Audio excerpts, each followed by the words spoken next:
Keywords, ये founder हैं keywords fly के और एक डिजिटल मार्केटिंग कंसल्टेंट हैं। ऑल ओवर इंडिया में ये as a digital marketing consultant on the Google top ranking है इनकी। साथ ही साथ मल्टीपल वेबसाइट्स पे ये फीचर्ड हैं, मल्टीपल सोशल मीडिया साइट्स पे इनके पास ब्लू टिक्स अवेलेबल हैं।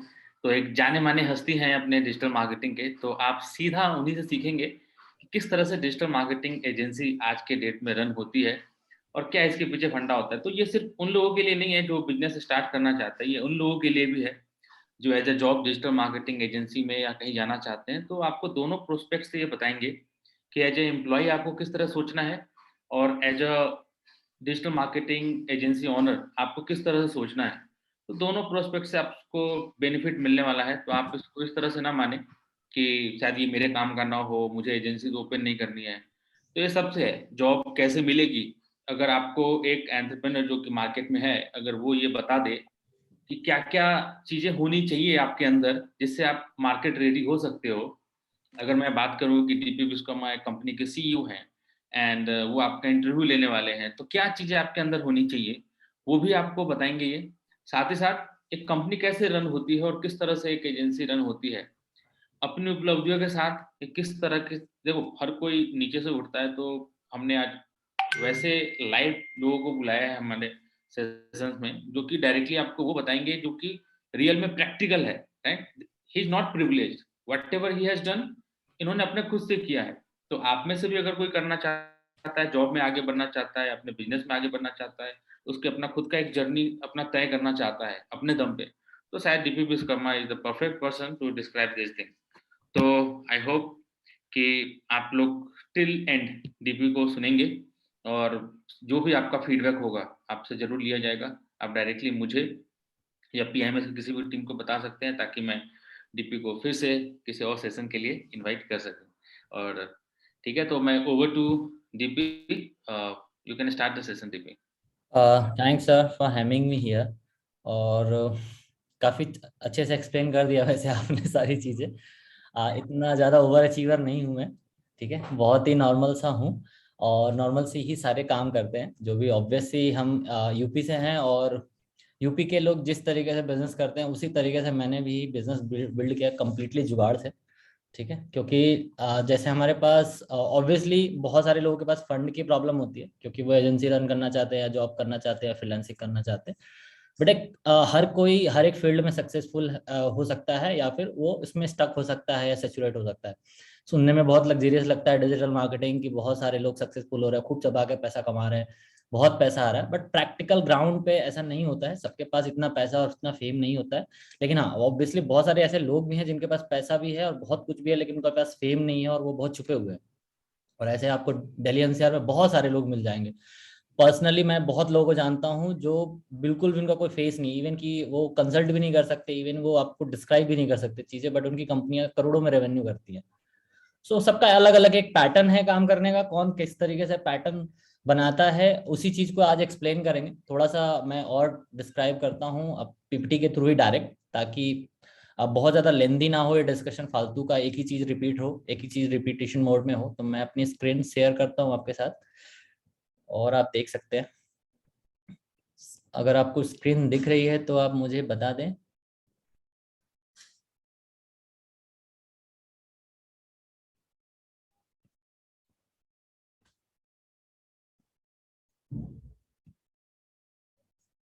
ठीक है।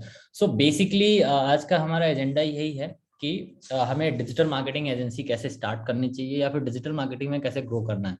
बहुत ही सिंपल तरीके से समझते हैं क्योंकि बहुत ज़्यादा कॉम्प्लिकेटेड नहीं है जितना कॉम्प्लिकेटेड लोगों ने बनाया हुआ है। फर्स्ट सबसे पहले तो ये है कि मैं इंट्रोडक्शन बता देता हूँ, सर ने बहुत अच्छे से बताया, फिर भी मैं इंट्रोड्यूस कर देता हूँ। सिंपल तरीके से मैंने एक ग्रेजुएशन कंप्लीट किया इंजीनियरिंग में, और इंजीनियरिंग के बाद ऑब्वियसली एक जॉब चाहिए सबको, एक सेटलमेंट चाहिए ताकि वो किसी न किसी फील्ड में सक्सेसफुल हो पाए। मेरा हमेशा से फील्ड में जो इंटरेस्ट था मैक्सिमम वो कंप्यूटर्स और आईटी डिपार्टमेंट में ही था। बट कहीं ना कहीं मार्केटिंग में भी मेरा काफ़ी इंटरेस्ट था, marketing sales. So digital marketing मुझे इंट्रोड्यूस किया गया 2016 में, और 2016 में ही मैंने समझा कि एक्चुअल में डिजिटल मार्केटिंग ये है और ये 5 साल के अंदर क्या करने वाली है। और रिजल्ट ऑब्वियसली आप लोग एक डिजिटल मार्केटिंग इंस्टीट्यूट के थ्रू जुड़े हैं और आप थोड़ा बहुत इंटरेस्ट अगर है, आपने सर्टिफिकेशन लिया है, पढ़ाई किया, तो आपको पता होगा कि डिजिटल मार्केटिंग का कितना स्कोप है और कितना आगे ये तेजी से बढ़ रहा है। तो ये सारी चीजें 5 साल पहले जब पता चली मुझे, सो काफी लग्जेरियस लगा, काफी इंटरेस्टिंग लगा, और मैंने वो सारी चीजों को इंट्रोड्यूस किया, जो जो मेरी स्किल्स थी, जो जो मेरे इंटरेस्ट थे, like presentation skill, marketing skill, sales skill, सब कुछ मैं समझ पाया कि डिजिटल मार्केटिंग में मैं अपने आप को लेके आता हूँ तो मैं अच्छा परफॉर्म कर सकता हूँ। सो मैंने भी सर्टिफिकेशन लिया था एक इंस्टीट्यूट से, और सर्टिफिकेशन करने के बाद फिर से मैं कुछ टाइम तक जॉब और फ्रीलांसिंग ट्राई किया, क्योंकि ऑब्वियसली आपको पैसा चाहिए ही चाहिए दिल्ली एनसीआर में रहने के लिए, सर्वाइव करने के लिए, अगर आप इंजीनियरिंग ग्रेजुएट हैं और इंजीनियरिंग में आपने कुछ नहीं उखाड़ा है तो। यही है बेसिकली जर्नी। फिर उसके बाद डिजिटल मार्केटिंग सीख के फ्रीलांसिंग ट्राई करके बहुत सारे हाथ पैर मारे, बहुत सारा काम किया, फ्रीलांसिंग से पैसे बनाए। फ्रीलांसिंग से पैसे जब बनने लगे तो मुझे उसी टाइम पे कुछ चीजें समझ में आई, यूएस बिजनेस मॉडल, जो वहाँ की आईटी कंपनी या कंसल्टिंग फर्म्स कैसे काम करती हैं।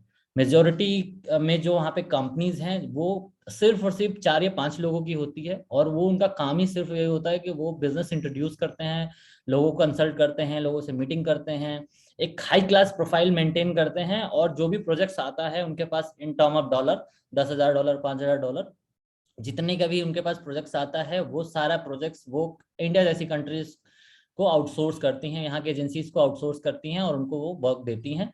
यहाँ पे हम अगर काम करते हैं किसी भी प्रोजेक्ट पे तो ऑलमोस्ट 70-30 का रेशियो रहता है कि आप 70% आपको प्रोजेक्ट में लग ही जाता है, 30% तक आप प्रॉफिट जनरेट कर सकते हैं। यूएस में उल्टा है, अगर वो कंपनीज किसी इंडियन कंपनीज को अपने प्रोजेक्ट देती हैं तो वो 70% तक प्रॉफिट बना लेती हैं और 30% वो में कामों करा लेती हैं। सो ये सारी चीजें काफी चीजें मुझे समझ में आई कि हाँ वो लोग कैसे काम कर रहे हैं, और जब मैं इंडिया में रह के इंडिया में काम कर सकता हूँ, सो मैं इस चीज को मॉडल को क्यों नहीं अडॉप्ट करता हूँ। सारी चीजें समझ में आ रही थी, नेटवर्क बन रहा था, मेरे पास अच्छी लीड्स आ रही थी क्योंकि मैं एज अ फ्रीलांसर काम कर रहा था, डिजिटल मार्केटिंग बहुत लग्जरियस लग रही थी तो काम भी दबा के किया मैंने। और जब सारी चीजें होने लगी तो मैंने स्टेप बाय स्टेप सारी चीजों को अचीव किया, जो इस पीपीटी में आपको समझाऊंगा कि एक्चुअल में आप उसको कॉपी पेस्ट करके आप सक्सेसफुल हो सकते हो। सक्सेसफुल मैं नहीं बोलूंगा इन टर्म ऑफ मनी, क्योंकि सक्सेस का सबके लिए डेफिनेशन अलग होता है। बहुत लोगों को पैसा चाहिए, बहुत को नेम चाहिए, बहुत को फेम चाहिए, बहुत लोगों को ऐसा एक सिस्टम चाहिए ताकि वो रेगुलर इनकम जनरेट कर सके। ये चीजें आप जॉब में भी अप्लाई आप कर सकते हो, फ्रीलांसिंग में भी अप्लाई कर सकते हो, और एजेंसी में भी अप्लाई कर सकते हो। यही है मेरा बेसिकली इंट्रोडक्शन डिजिटल मार्केटिंग को लेके। बाकी अगर कुछ भी आपको मेरे बारे में जानना हो, सिंपली आप गूगल पे जाएं और मेरा नाम टाइप अप कर दें। एक एक स्टोरी, एक एक इंटरव्यू, सब कुछ पड़ा हुआ है इंटरनेट पे, मतलब बहुत ही ट्रांसपेरेंट तरीके से सारी चीजें लोगों ने फीचर की हुई है। आर्टिकल्स मिल जाएंगे आपको, न्यूज मिल जाएंगे कि मैंने क्या अचीव किया है, जो भी चीजें इन 4-5 सालों में अचीव किया वो सब कुछ आपको इंटरनेट पे मिल जाएगा। हाँ, कहीं कहीं पे कॉन्ट्राडिक्ट हो सकती है कोई कोई इन्फॉर्मेशन, डिपेंड ये करता है कि किस प्लेटफॉर्म ने मेरे बारे में किस तरीके से लिखा हुआ है। हम कंट्रोल नहीं कर सकते कंप्लीटली कि नहीं तो हमारे बारे में यही एग्जैक्ट इन्फॉर्मेशन आप लिखो, हम मैनिपुलेट नहीं कर सकते, वो उनकी चॉइस होती है। बहुत सारा इन्फॉर्मेशन आपको मिल जाएगा मेरे, आपको लिंक्डइन में मैक्सिमम चीजें मेंशन है कि मैंने कौन कौन सा स्टार्टअप किया, कौन कौन सी चीजें प्लान करी, क्या क्या चीजें करी हैं। अगर आपको मेरी पर्सनल लाइफ थोड़ी सी जाननी होगी, जानना चाह इंटरेस्ट आपका होगा कि मैं पर्सनली कैसा हूँ या फिर मैं काम के अलावा मैं क्या क्या चीजें करता हूँ, तो आप इंस्टाग्राम एक्सप्लोर कर सकते हो। वहां पे मैं ज्यादातर मैक्सिमम मैं पर्सनल चीजें प्रमोट करता हूँ, ज्यादा से ज्यादा चीज पर्सनल चीजें शेयर करता हूँ। फेसबुक में करियर ओरिएंटेड में चीजें कंटेंट क्रिएट करता हूँ। फेसबुक पे आपको बहुत सारी चीजें कंटेंट मिलेगा आपको इस चीज से रिलेटेड कि आपको लाइफ में कैसे आगे बढ़ना है। एक पॉजिटिव तरीके से मैं चीजों को इंट्रोड्यूस कर रहा हूँ, लोगों को सिखाने की कोशिश कर रहा हूँ। बहुत सारी चीजें आपको पोस्ट मिलेगी जिसमें एक प्रॉपर एक ब्लॉग की तरह सारी चीजें लिखी गई हैं, आप पढ़ सकते हो उसमें जाके। यही है मेरा बेसिकली इंट्रोडक्शन। मैं काइंड ऑफ एक मिशन पे हूँ कि लोगों को हेल्प करूँ, जो भी मैंने स्किल गेन किया इन 4-5 सालों के अंदर, उस स्किल्स के थ्रू चाहे किसी का बिजनेस ग्रो करना, करियर ग्रो करना हो, या किसी को पर्सनल कंसल्टिंग देना हो, या फिर जिस तरीके से भी इंसान ग्रो कर सकता है, सिर्फ करियर की मैं बात कर रहा हूँ यहाँ पे, करियर में ग्रो कर सकता है उस तरीके से मैं उनको हेल्प करता हूँ। ठीक है, ऑब्वियसली एक सर्टेन अमाउंट है, एक सर्टेन फी है मेरी भी, क्योंकि ऑब्वियसली एंड गोल हमारा पैसा ही है सबके लिए कि पैसा कमाना ही है, तो मैं फ्री कंसल्टिंग नहीं करता हूँ। हाँ, वही मेरा एक बिजनेस मॉडल है कि मैं लोगों को पहले कंसल्टिंग प्रोवाइड करता हूँ। कंसल्टिंग अगर उनको अच्छी लगती है मेरी, उनको लगता है कि हाँ मेरी कंसल्टिंग से उनको फायदा हो रहा है, सो वो मेरी सर्विसेज बाय कर सकते हैं, या फिर बहुत ही स्मॉल कंसल्टिंग में देता हूँ, स्मॉल इन द सेंस कि 1 कॉल 2 कॉल पे मैं चीज़ों को समझाने की कोशिश करता हूँ। अगर उनको समझ में आता है मेरा आइडिया, मेरी चीज़ें, सो वो प्रॉपर एक आप बोल सकते हो ऑडिट बेस्ड प्लेटफॉर्म बनाया मैंने, कि ऑडिट करके हम कंसल्ट करके क्लाइंट का बिजनेस या किसी का भी बिजनेस ग्रो करते हैं हम लोग। सो यही है मोटा मोटा, यही है मेरा इंट्रोडक्शन, और मुझे लगता है इससे ज़्यादा बताने पे रिपीटेशन हो जाएंगी। आज का जो सेशन है बेसिकली ऑब्वियसली हम डिजिटल मार्केटिंग एजेंसी स्टार्ट करने के बारे में बात कर रहे हैं। मैंने थोड़ा सा स्कोप आपको बताया। पर्सनली अब मेरे स्कोप से भी आप देख सकते हो, मेरे चीज़ों से भी आप देख सकते हो कि हाँ मैंने किस तरीके से इस इंडस्ट्री में ग्रो किया। ऑब्वियसली हर एक ऐसी चीज़ है जो मुझे लगता था मुझे चाहिए अपने लाइफ में, वो सारी चीज़ें मैंने डिजिटल मार्केटिंग से अचीव करी, एक एक चीज़ मैंने अचीव की हुई है। और डिजिटल मार्केटिंग बेसिकली मैं समझता हूँ कि डिजिटल मार्केटिंग सिर्फ और सिर्फ आज की डेट में एक बिजनेस करने का या मार्केटिंग करने का एक जरिया नहीं है। डिजिटल मार्केटिंग एक करियर के लिए भी बहुत अच्छा है। रीजन ये है कि अगर आप थोड़ा सा डेटा अंडरस्टैंड करते होगे, थोड़ा सा आप समझते होगे, तो आप गूगल पे सिंपल आप जाओ और सर्च करो कि कितने डोमेन हर दिन रजिस्टर्ड होते हैं। मिलियंस में डोमेन्स रजिस्टर्ड होते हैं पर डे। आप सोचो कि हर एक डोमेन जो रजिस्टर्ड हो रहा है वो कहीं ना कहीं आपके लिए एक प्रोस्पेक्ट है, जिनको आप डिजिटल मार्केटिंग की services in term of freelancing, in term of job, in term of agency आप पिच कर सकते हो। सो इतना ग्रो है, इतना ज्यादा ब्रॉड है डिजिटल मार्केटिंग। हर कोई इंसान डिजिटल मार्केटिंग का एडवांटेज लेना चाहता है। बड़ी बड़ी कंपनियां जो टीवी एडवर्टीजमेंट करती थी, आज के डेट में वो डिजिटल ऑडियंस को यूज करके अपने बिजनेस को ग्रो कर रही हैं। और लाइक अ फिंगर, अगर जिसके पास पैसा है इन्वेस्टमेंट करने के लिए, वो डिजिटल मार्केटिंग ऑडियंस को चुटकियों में यूटिलाइज करके अपना बिजनेस ग्रो कर रहा है। आपने बहुत सारी सक्सेस स्टोरीज देखी होगी कि डिजिटल मार्केटिंग में ये आने के बाद इतने पैसे बना लिया। ऑब्वियसली पैसा बनाते हैं लोग, सिर्फ पैटर्न आपका सॉर्टेड होना चाहिए कि डिजिटल मार्केटिंग आपके लिए कैसे काम करती है। फॉर मी डिजिटल मार्केटिंग मेरे लिए कैसे काम करती है कि अगर मैं डिजिटल मार्केटिंग में एक मार्केटर, डिजिटल मार्केटिंग का यूज करके मैं मार्केटर बनना चाहता हूँ या कंसल्टेंट बनना चाहता हूँ, ये मैं अपनी प्रोफाइल का ओआरएम करना चाहता हूँ कि लोग मेरे बारे में जाने। सो ऑब्वियसली मेरे पास कोई ऐसा बैनर नहीं है, कोई ऐसा टीवी एड्स नहीं आते मेरे बारे में, कुछ भी नहीं आते। लेकिन जिसको भी पता चलता है कि डिजिटल मार्केटिंग में अगर काम करना है तो डीपी विश्वकर्मा के पास ऑब्वियसली एक अच्छी कंसल्टिंग मिल सकती है। वो चाहे वो एसईओ के थ्रू वो मेरे पास आए, चाहे मेरे एडवर्टीजमेंट के थ्रू, मेरे डिजिटल एडवर्टीजमेंट के थ्रू मेरे पास आए, या किसी भी तरीके किसी मीडियम से आए। तो वो इस तरीके से मैंने बिल्डअप किया है डिजिटल मार्केटिंग का यूज करके एज अ पर्सनल प्रोफाइल के लिए, कि लोग मेरे पास ऑब्वियसली जब तक मैं हूँ, मेरे स्किल्स है, तब तक मेरे पास काम या पैसे की कोई प्रॉब्लम नहीं है। चाहे मेरे पास वर्चुअल ऑफिस है, या फिर इन हाउस है, या फिर मैं कहाँ काम करता हूँ, यहाँ काम करता हूँ, घर में काम करता हूँ, पहाड़ों पे काम करता हूँ, या किसी और कंट्री में काम करता हूँ। इस तरीके से प्रोफाइल मैंने बिल्ड किया डिजिटल मार्केटिंग को। तो डिजिटल मार्केटिंग अगर एज अ करियर आप लेके चल रहे हो तो डिजिटल मार्केटिंग का एडवांटेज आप उठा सकते हो। ठीक है। सो डिजिटल मार्केटिंग इसलिए जरूरी है। मैं सिर्फ करियर पॉइंट ऑफ व्यू से समझा रहा हूँ, मैं यहाँ पे बिजनेस प्रमोशन के लिए नहीं बता रहा हूँ कि आप डिजिटल मार्केटिंग का यूज करके बिजनेस कैसे प्रमोट कर सकते हो, क्योंकि ऑब्वियसली करियर ओरिएंटेड सेशन है तो हम करियर के ही बारे में बात करेंगे। हाँ, स्कोप के बारे में मैंने आपको बता दिया कि स्कोप है, बहुत अच्छा है। आपको यूटिलाइज करने आना चाहिए कि आप इस इंडस्ट्री को कैसे यूटिलाइज कर सकते हो, इसको कैसे अपने मनी मेकिंग के लिए यूज अप कर सकते हो।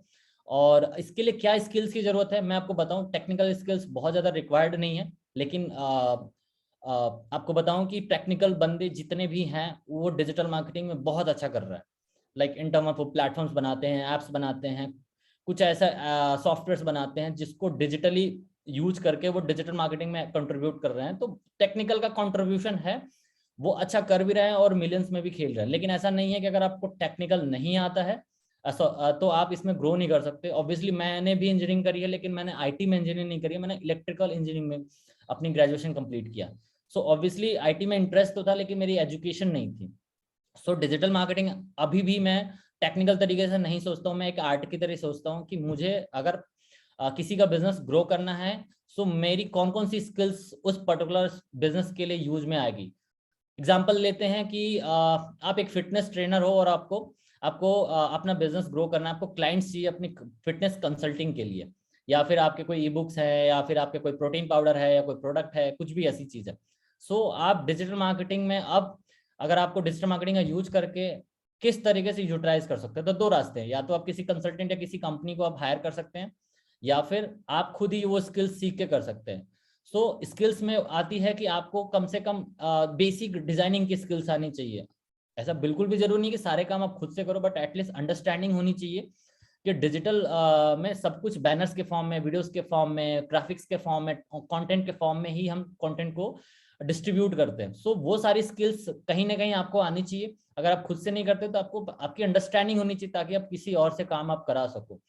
यहाँ पे हम बात ये भी कर रहे हैं कि हम डिजिटल मार्केटिंग एजेंसी कैसे स्टार्ट करें। सो ऑब्वियसली अगर आप एक एजेंसी रन करने के बारे में आप सोच रहे हो तो एटलीस्ट आपको पता होना चाहिए कि डिजिटल मार्केटिंग में किस तरीके के कंटेंट्स होते हैं, उस कंटेंट को बिल्ड करने के लिए क्या क्या स्किल्स चाहिए। लाइक कंटेंट राइटिंग आनी चाहिए, कॉपी राइटिंग आनी चाहिए, आपको एडवर्टीजमेंट रन करना आना चाहिए, आपको ग्राफिक डिजाइनिंग आनी चाहिए, या फिर आपको एसईओ आना चाहिए। जो भी प्लेटफॉर्म्स है, मार्केटिंग की बेसिक नॉलेज होनी चाहिए कि मार्केटिंग किस तरीके से हेल्प करता है किसी बिजनेस को, सेल्स के बारे में आपको पता होना चाहिए। तो ये सारी स्किल्स काम आती हैं।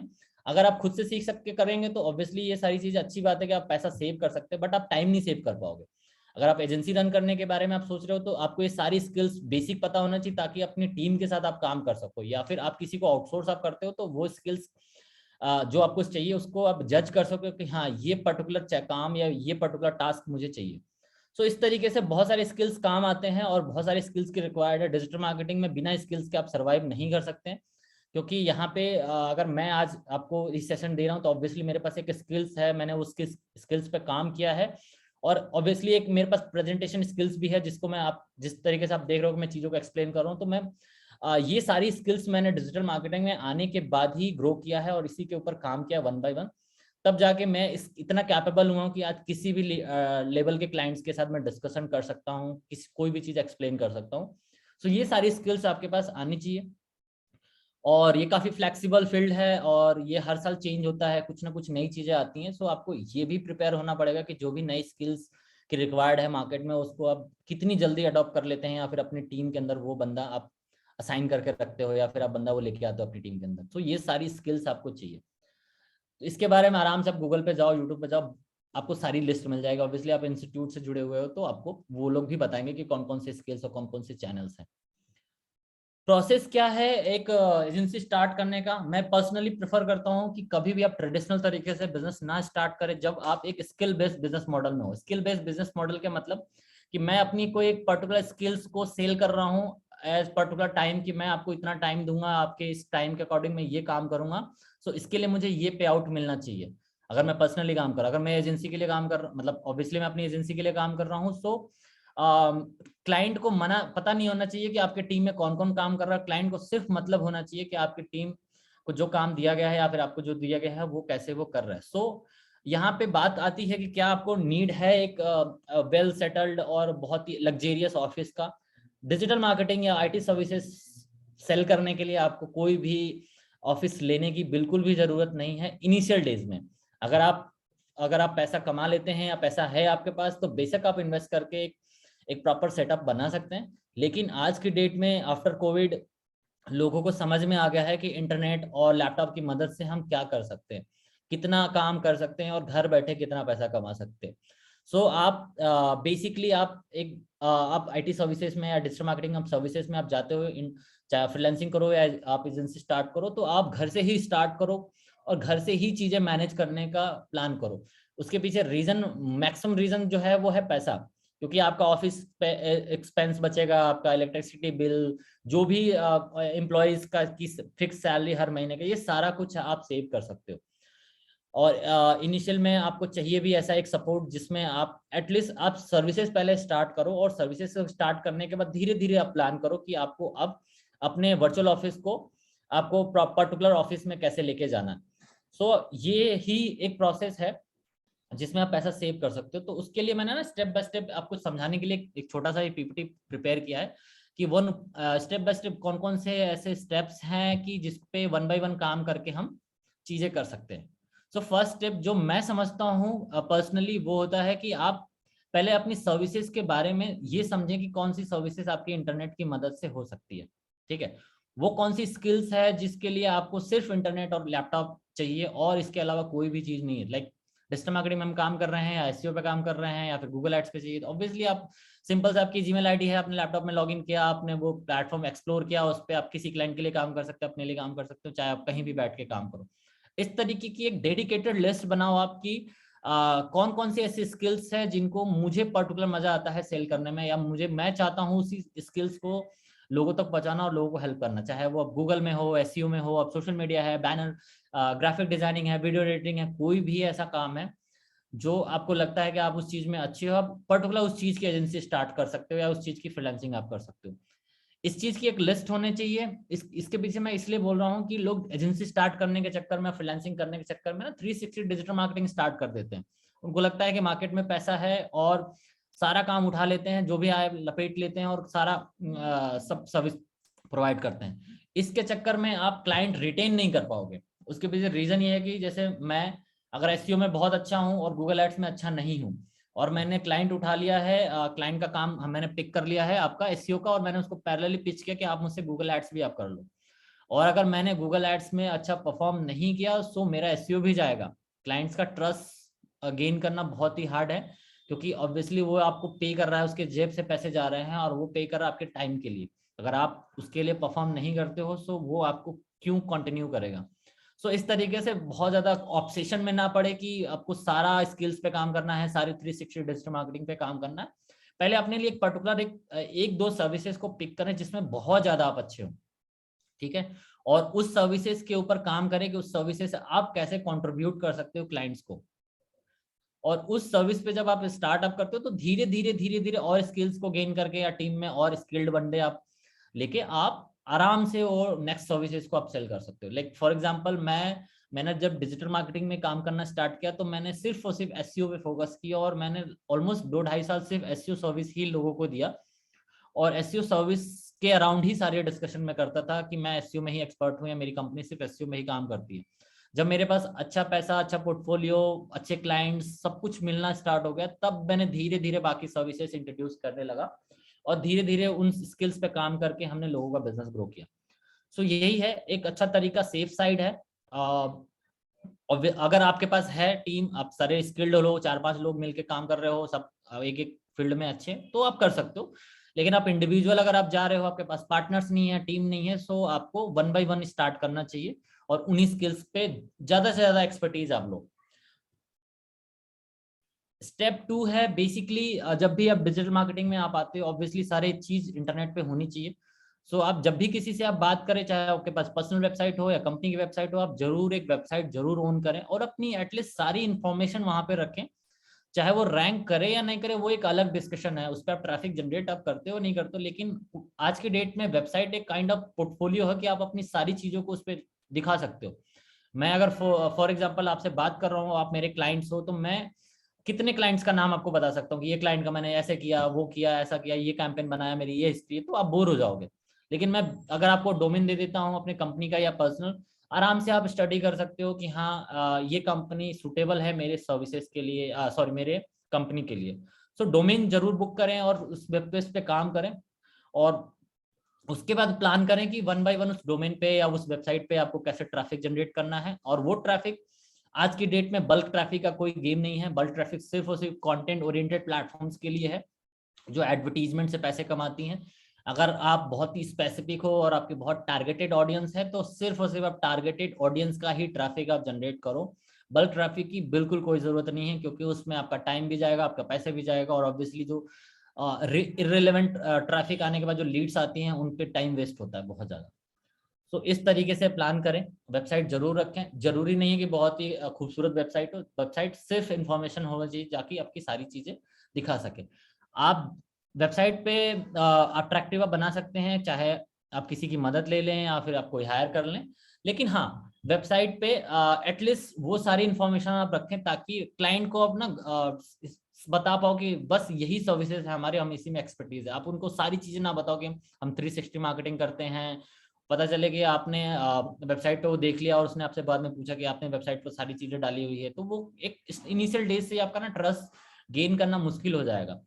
सिर्फ पूरा जो डिजिटल मार्केटिंग का गेम है, B2B मार्केटिंग का जो गेम है, कंप्लीटली रिलेशनशिप पे मैटर करता है। आप ट्रैफिक कितना भी जनरेट कर ले, लीड्स आप कितने भी जनरेट करें, अगर आप रिलेशनशिप मेंटेन नहीं कर पाते हैं तो सारा बर्बाद है। ठीक है। सो नेक्स्ट स्टेप है बेसिकली, अगर आपने डिसाइड कर लिया कि किस स्किल्स पे आपको काम करना है, डोमेन आपने ले लिया आपने, तो अगर आप कंफर्टेबल हैं तो आज की डेट में जैसे हम एक डिजिटल मार्केटिंग की सर्विस देते हैं, ऐसे लोकल चार्टर्ड अकाउंटेंट है, सीएज हैं, जो अपनी सर्विसेज देते हैं, आपका फाइनेंस मैनेज करते हैं, आपकी बुक कीपिंग करते हैं कि आप आपकी कंपनी किस तरीके से फंड आ रहा है, जा रहा है, क्या जीएसटी है, सब कुछ आप उसके थ्रू मैनेज कर सकते हो। आज की डेट में बहुत ज्यादा एक्सपेंसिव ये लोग नहीं है। अगर आप इनिशियल डेज में हो तो हार्डली साल का 10,000 15,000 में भी आप पूरा का पूरा मैनेज आप कर सकते हो। हाँ, इनके टर्म्स ये रहते हैं कि अगर आपका कंपनी का रेवेन्यू इंक्रीज होता है तो उनके चार्जेस भी इंक्रीज हो जाते हैं। ऑब्वियसली कि अगर काम बढ़ेगा तो उनको अपनी स्किल के हिसाब से वो भी पैसे चार्ज करेंगे अपने टाइम के हिसाब से। सो एक सीए से जब जरूर कंसल्ट करें इस चीज को लेके, क्योंकि मैंने पर्सनल क्या गलती करी कि मैं जब डिजिटल मार्केटिंग में आया तो मैंने डिजिटल मार्केटिंग मैं फ्रीलांसिंग तो अभी भी मैं करता हूँ, मतलब कुछ पर्टिकुलर ऐसी सर्विसेज हैं जो डिजिटल मार्केटिंग से रिलेटेड नहीं है, उसके लिए मैं एज ए फ्रीलांसिंग भी काम करता हूँ। सो जितना भी फंड आता था मैं पर्सनल फंड्स मतलब जो भी पैसा आता क्लाइंट के वो मैं पर्सनली भी अपने अकाउंट्स में मंगा लेता था।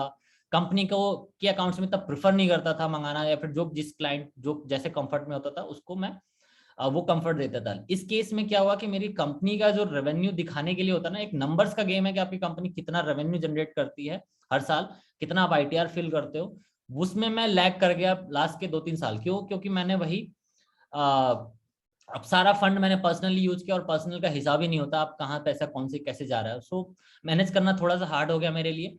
सो बहुत स्ट्रिक्ट रहे हैं कि आपको एक जगह पैसा सारा कलेक्ट करना है, उसकी बुकिंग करनी है, ताकि आप ग्रोथ को मैप कर सको कि आपने स्टार्ट किया था पिछले साल तो अपने इतना फंड यूज किया, इतना इन्वेस्ट किया और उससे मेरा इतना आउटपुट आया। ये बहुत जरूरी है अगर आप लॉन्ग टर्म बिजनेस करना चाहते हैं इस इंडस्ट्री में और आप रहना चाहते हैं, टिकना चाहते हैं, तो आपको फाइनेंस की थोड़ी समझ होनी चाहिए। और उसके लिए आपको खुद से पढ़ने की कोई जरूरत नहीं है, सिर्फ एक ट्रस्टेबल लोकल चार्टर्ड अकाउंटेंट के साथ बात करें, जितना डिस्कस कर सकते हैं, जो भी कंफ्यूजन है उनके साथ आप बात करें। जितना ज्यादा आप इस चीज में आप स्ट्रांग होंगे, आपको मैनेज करना बहुत आसान होता है। एग्जाम्पल के लिए मैं बताता हूँ, जैसे आप अगर फ्रीलांसिंग आप स्टार्ट करते हो या फिर आप एजेंसी स्टार्ट करते हो, आपके पास एक कोई 1 लाख का प्रोजेक्ट आया है आपके पास कि ये 1 लाख का एडवर्टीजमेंट बजट है और हमें ये मंथली इसका, चाहे गूगल में आप समझ लो कि गूगल में इन्वेस्ट करना है उनको, गूगल से लीड जनरेट करना है। सो उस 1 लाख पे इन केस आप कुछ एक सर्टेन फी मांग सकते हो कि मुझे 10,000 चाहिए, 15,000 चाहिए, 20,000 चाहिए, जो भी वो आपका स्टैंडर्ड सेट करता है, मतलब आपका स्टैंडर्ड है।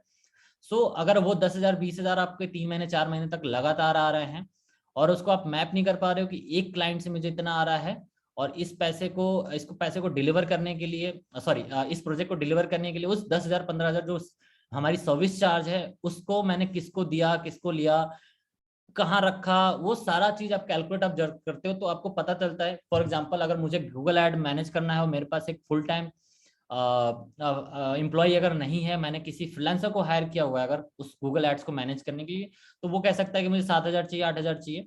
सो अगर मैंने क्लाइंट से लिए 10,000 या 12,000 और मैंने उसको 7-8 हज़ार दे दिए, तो ऑब्वियसली 3-4 हज़ार मेरा एक नेट प्रॉफिट हो गया। सो वो हम कैलकुलेट नहीं करते हैं, हम सिर्फ और सिर्फ ये फोकस करते हैं कि इतना पैसा तो आ ही रहा है, लेकिन नेट प्रॉफिट हम कभी कैलकुलेट नहीं करते। इसका सबसे अच्छा तरीका है कि सारा कुछ जो भी ट्रांजेक्शन है वो सीए के थ्रू आप करो, मतलब चार्टर्ड अकाउंटेंट की नजर में करो, ताकि ईयरली आप प्लान कर सको कि हाँ मैंने लास्ट ईयर इतनी मेहनत करके इतना बिजनेस जनरेट किया था, अब नेक्स्ट टारगेट हमें इस तरीके से लेना। इसलिए इंपॉर्टेंट है। बहुत ज्यादा एक्सपेंस नहीं है, जितना आप रेवेन्यू इंक्रीज करोगे उसके हिसाब से चार्टर्ड अकाउंटेंट्स की फी होती है। और दिल्ली जैसी सिटीज में तो, दिल्ली एनसीआर में तो बहुत सारे लोग हैं, आप खुद भी चीपेस्ट फाइंड आउट कर सकते हैं। उसके बाद आपका आता है, अगर आपने सीए फाइंड आउट कर लिया, आपने सारी चीजें फाइंड आउट कर ली कौन सी स्किल्स पे काम करना है, सो दिल्ली एनसीआर जैसी जगह में बहुत सारे कंपनीज ने ऑफिसेस बनाए हुए हैं रजिस्ट्रेशन पर्पस के लिए, कि आप उनका स्पेस यूज कर सकते हैं कंपनी रजिस्ट्रेशन करने के लिए, जीएसटी रजिस्ट्रेशन करने के लिए, या फिर कोई भी लीगल डॉक्यूमेंट की के लिए आप कंपनी को दिखा सकते हो, गवर्नमेंट को आप दिखा सकते हो कि ये पर्टिकुलर ऑफिस एड्रेस आपका है। और इवन की अगर आप कंपनी स्टार्ट कर रहे हो, सो गवर्नमेंट भी कभी कभी विजिट करती है कि क्या ये कंपनी एग्जिस्ट करती है या नहीं करती, क्योंकि बहुत सारे फ्रॉड्स भी होते हैं। सो वर्चुअल ऑफिस का एक कॉन्सेप्ट बहुत साल पहले आया था और बहुत ज्यादा अभी भी इतना ज्यादा पॉपुलर नहीं है, लोगों को पता नहीं है वर्चुअल ऑफिसेज के बारे में। बट हाँ, एक ईयरली सब्सक्रिप्शन बेस ये मॉडल है जिसमें आप उस पर्टिकुलर कंपनी को आप 20,000 25,000 साल का देते हो, 30,000 जो भी कंपनी के टर्म्स हैं, और वो आपको एक सर्विस प्रोवाइड करता है कि आपका एक पर्टिकुलर वहां पे स्पेस होगा जहां पे आप सारे फाइलिंग दिखा सकते हो, वो एड्रेस दिखा सकते हो आप, इवन कि आप जो भी कंपनी के नाम पे कुरियर रिसीव होता है, फोन कॉल्स, ईमेल, सब कुछ आप उस वर्चुअल ऑफिस पे टाल सकते हो। हाँ, अगर क्लाइंट्स को इम्प्रेस करना है, आपको लगता है कि मेरे क्लाइंट्स कहीं ये ना कहें कि आप घर से काम कर रहे हो और आप वर्चुअल ऑफिस आपका है, सो सबसे सेफ साइड ये है कि आप जिस लोकेशन में आप रहते हो उस लोकेशन के प्रोजेक्ट्स ही ना पिक करो आप। मतलब एक टाइप का जुगाड़ है, अगर आप दिल्ली में रहते हो तो आप दिल्ली के प्रोजेक्ट्स मत पिक करो, आप दिल्ली के बाहर के प्रोजेक्ट पिक करो, तो ऑब्वियसली वो ऑफिस विजिट करने आएगा नहीं। और वर्चुअली आप उनको कन्विंस कर सकते हो कि ये हमारा ऑफिस है, ये हमारी वेबसाइट है, ये हमारे फाउंडर हैं, या फिर ये हमारी टीम है।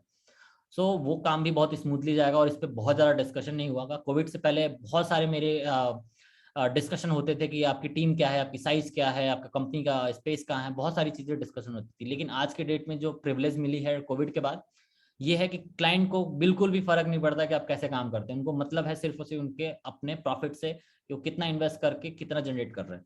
सो इस चीज़ पे आप जाएं, फोकस करें। अगर वर्चुअल ऑफिस पे आपको नहीं जाना है तो आप अपने घर के एड्रेस पे भी रजिस्ट्रेशन कर सकते हैं, गवर्नमेंट कंप्लीटली अलाउ करती है कि आप घर से भी बिजनेस कर सकते हैं, तो सारा रजिस्ट्रेशन भी आप घर से कर सकते हैं।